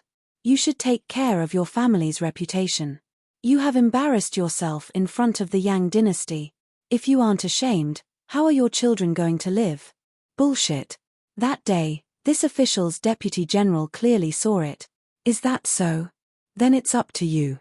For now, let's use the seal. Pang Xiao leisurely sat down at the side. He leisurely picked up a cup of tea and took a sip. Lian Shengjie was so angry that his entire body trembled. It took him a while to react. Why didn't his deputy general appear these past few days? Thinking of Pang Xiao's usual style of doing things, the hair on Lian Shengjie's back stood up. That deputy general couldn't have been. Now that he was at the front lines, it would be easy to explain if someone died unjustly. If he was killed, perhaps Pang Xiao would be able to find all kinds of reasons to convince your majesty. If it was someone else, they would be afraid. After all, he had a high position and power. If he wasn't willing to restrain himself, wouldn't that be like a bird waiting to stand out? However, Pang Xiao was different. He didn't do things according to common sense. His temperament was treacherous and changeable. Sometimes he was steady, sometimes he was cunning. He could pretend to be an elegant scholar, but he could also be a scoundrel. This person was simply an unfathomable pain in the neck. Lian Shengjie's heart was cold. He no longer hesitated and used his personal and official seals on the peace treaty. Qin Huayuan and Kui Wenqing heaved a huge sigh of relief when they saw that both parties had stamped their seals on the 2 copies of the treaty. Pang Xiao also smiled.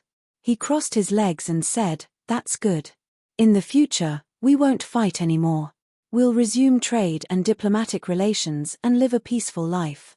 He turned around and smiled wickedly at Qin Yining. "This way, this king can visit your Dian and see what the rich and populace of Dian looks like." Qin Yining's face turned red from his smile. He cursed in his heart, "You're talking like a human, but that's not a human's expression. You're just a dandy." Qin Huayuan stood up and exchanged some pleasantries with Lian Shengjie and Pang Xiao. After exchanging some pleasantries, they bid each other farewell. Pang Xiao looked at Qin Yining and said, "You have to treat her by well." Qin Yining rolled his eyes at him. He lowered his head and stroked the rabbit. "What kind of name did you give it?" "One paw too white, one paw too white. Haven't you heard of it before?" Pang Xiao was stunned. He crossed his arms and thought for a moment. "Now that you've said it, it doesn't sound good. What do you think it should be called?" Qin Yining felt that this person was extremely boring. Not only did he tie the rabbit up, he even gave it a name. However, he also felt that he was being nosy. He actually fussed over the name of the rabbit with an idiot like Pang Zhishi. Qin Yining carried the rabbit and turned to leave. "Forget it. I'll call it Bai." Pang Xiao chuckled and chased after him. "Ah, do you also think that this king's name is good?" Qin Yining didn't even bother to look back. The tiger army looked at him as if they were looking at a monster. Pang Xiao finally regained his composure. He regained his composure and ordered his men to break camp. Huzi followed beside him. He had been holding back his laughter for a long time. At this moment, he didn't dare to laugh out loud. He lowered his head and followed Pang Xiao into the distance. The Dian people cheered thunderously when they heard that the peace talks had come to an end. A group of people prepared to break camp. Qin Huayuan and Kui Wenqing brought Qin Yining back to the city first. When they came, they were determined to die. Their hearts were heavy.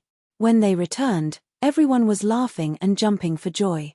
It was even more joyous than the new year. Qin Huayuan had already sent someone back to deliver a message. Therefore, when everyone arrived at the city gates, General Wang Hui and Magistrate Liu had already opened the gates. When the people heard the good news that the peace talks had come to an end, they all rushed over as if they were attending a temple fair. They lined the streets to welcome and cheer loudly. The news that little Wang Yi had fallen in love with Grand Preceptor Qin's daughter at first sight spread throughout Shihua City as if it had grown wings. Everyone knew that Miss Qin had followed Grand Preceptor Qin to the military camp. She had been chosen by little Wang Yi at first sight. That pervert Lian Shengjie had no chance to get close to Miss Qin. You're tuning in to the Dreamy Chapters YouTube channel. We're so grateful for your support, and don't forget to subscribe to join us on this incredible journey through captivating stories. Your generosity through donations truly makes a world of difference, as it's the primary source of revenue that allows me to expand and enhance this channel for you. Thank you from the bottom of my heart for being a part of this adventure.